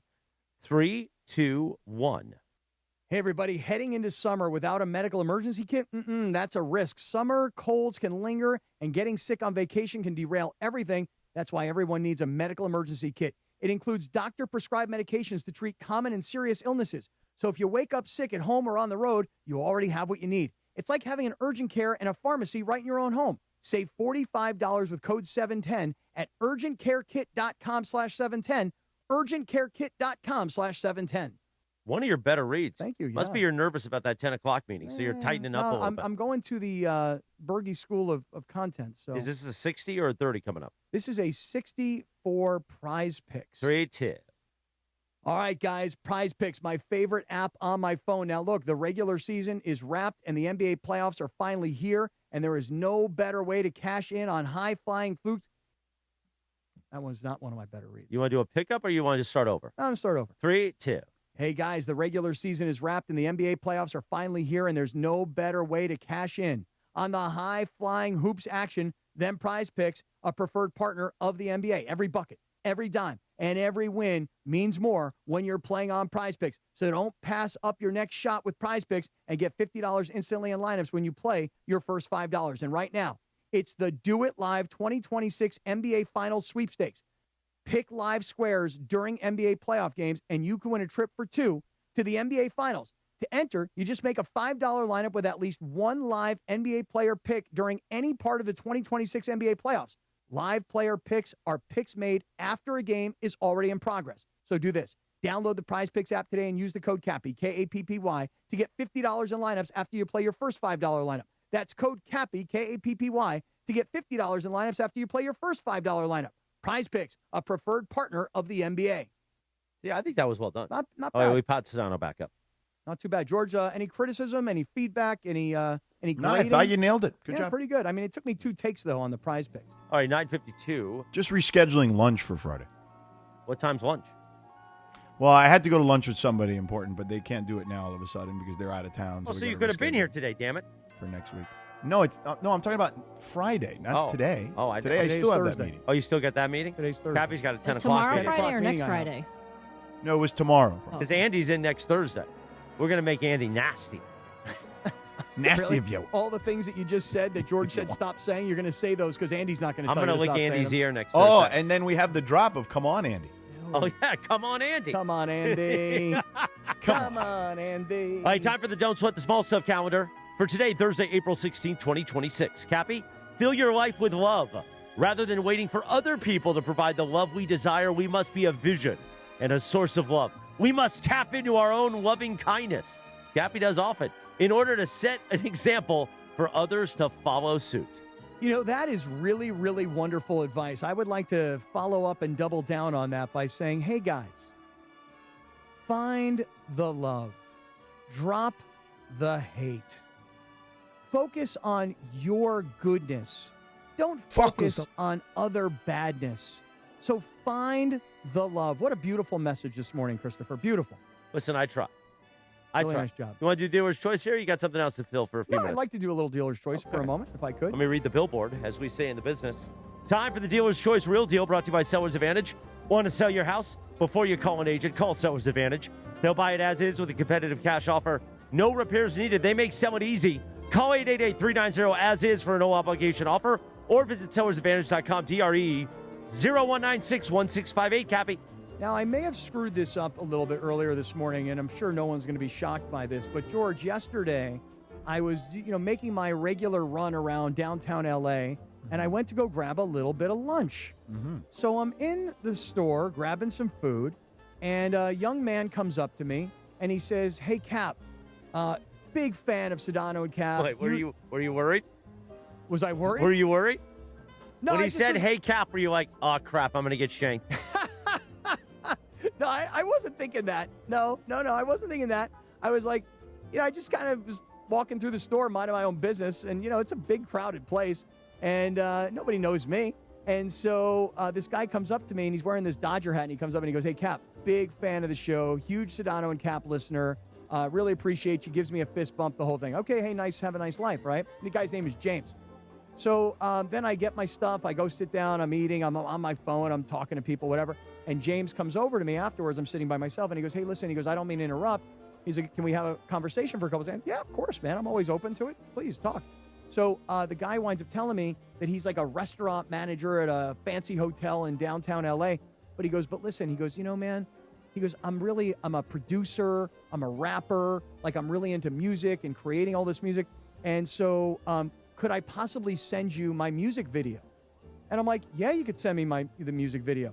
The guy goes by CV Wonder. Has anybody ever heard of CV Wonder? Is this the one that you sent me just now where it says on my text thread now? Give us 1 second. Yeah, I know. I screwed it up. That's what I was saying about screwing up, because what happened is earlier I said to Carlo, I go, Carlo, I'm going to send you this video so that we can show it. But this young brother's name is CV Wonder, and he's got a hit song that has taken over the world that's called Beat LA.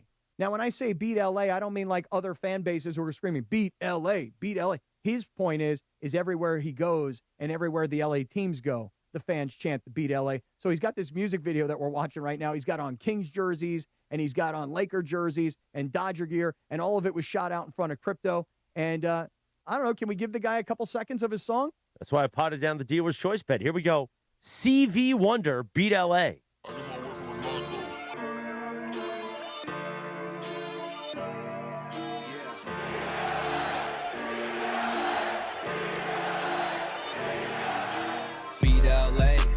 Beat LA, everywhere we play, I hear beat LA. They chant beat LA, but you can't beat LA. Beat LA, beat LA, everywhere we play, I hear beat LA. They chant beat LA. He's original. But you can't beat LA. All right, I think that's good enough. Yeah, we didn't really get to the rap part of it. But where's the rap part? It's just the hook. Yeah, it's in there. Why didn't you tell us a time code? I told you I screwed the whole thing up. Well, hold on. You could have just been like, hey, let's save this for tomorrow. I could have. Here come. I'm a minute in. Give us another Reacher chapter, When does he get to the It's just this over and over again. We're a minute and 22 in. They say you have 0.2 seconds to grab someone's attention, and this sounds isn't really good. I like it. Hold on. Okay, we're a minute 30 in. Come on, CV Wonder, get to it, brother. I'm going to scroll in here. Oh, here we go. There we go. Clean? I don't know. I'm the running back, Cam Akers. Out to the ball game, I'll take us. Celtic fans are shook, do the Boston Shaker. CV grew up in the best hood, where UCLA like Westwood. We do it better than the rest could. Forward, I always put my best foot Fight on SCLAFC.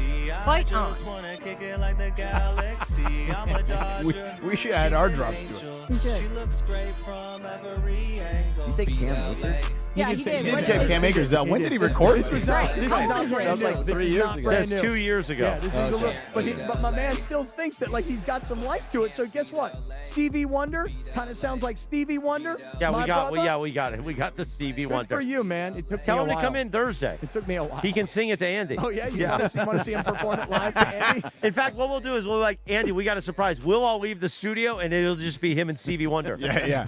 And then we'll be like, come on, Andy. Did you call him Stevie or Stevie? Stevie. Okay. Well, thank you, James. It was great to meet you. Glad you Well, loved his the name's show. James. Don't blow his cover. He's CV Wonder. Oh, sorry, CV Wonder. Great job, man, and great to meet you yesterday. I'm a Appreciate you. leaving. Yeah, thank you. We won't be hearing that one again. Beat LA. Beat I'm L- going to put it in the open tomorrow for Friday. Oh, Lindsay. At least the hook. The hook is not bad. It's just, yeah. Lindsay, you won't be hearing that again. You'll never get it out of your head. It'll be in your head all day long. By the way, if he's got that market, I'll meet him today at 1 o'clock. He can buy me lunch. I'll play it 3 times next week. He told me that Because we it should- ain't cheap. For the chicken dish you got me, it's Yeah. like $25. Yeah, he told me to come in to his restaurant in the hotel. He's got a restaurant, too?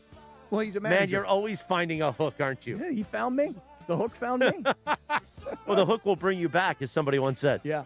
9:59, straight up 10 o'clock. Have a great Thursday, everybody. We'll see you tomorrow for a 7 a.m. Friday edition of the Sedano and Kap Morning Show. Cappy, good luck in your meeting. I hope we Thank see you tomorrow. I hope so. Office too, now. Cappy. We'll see.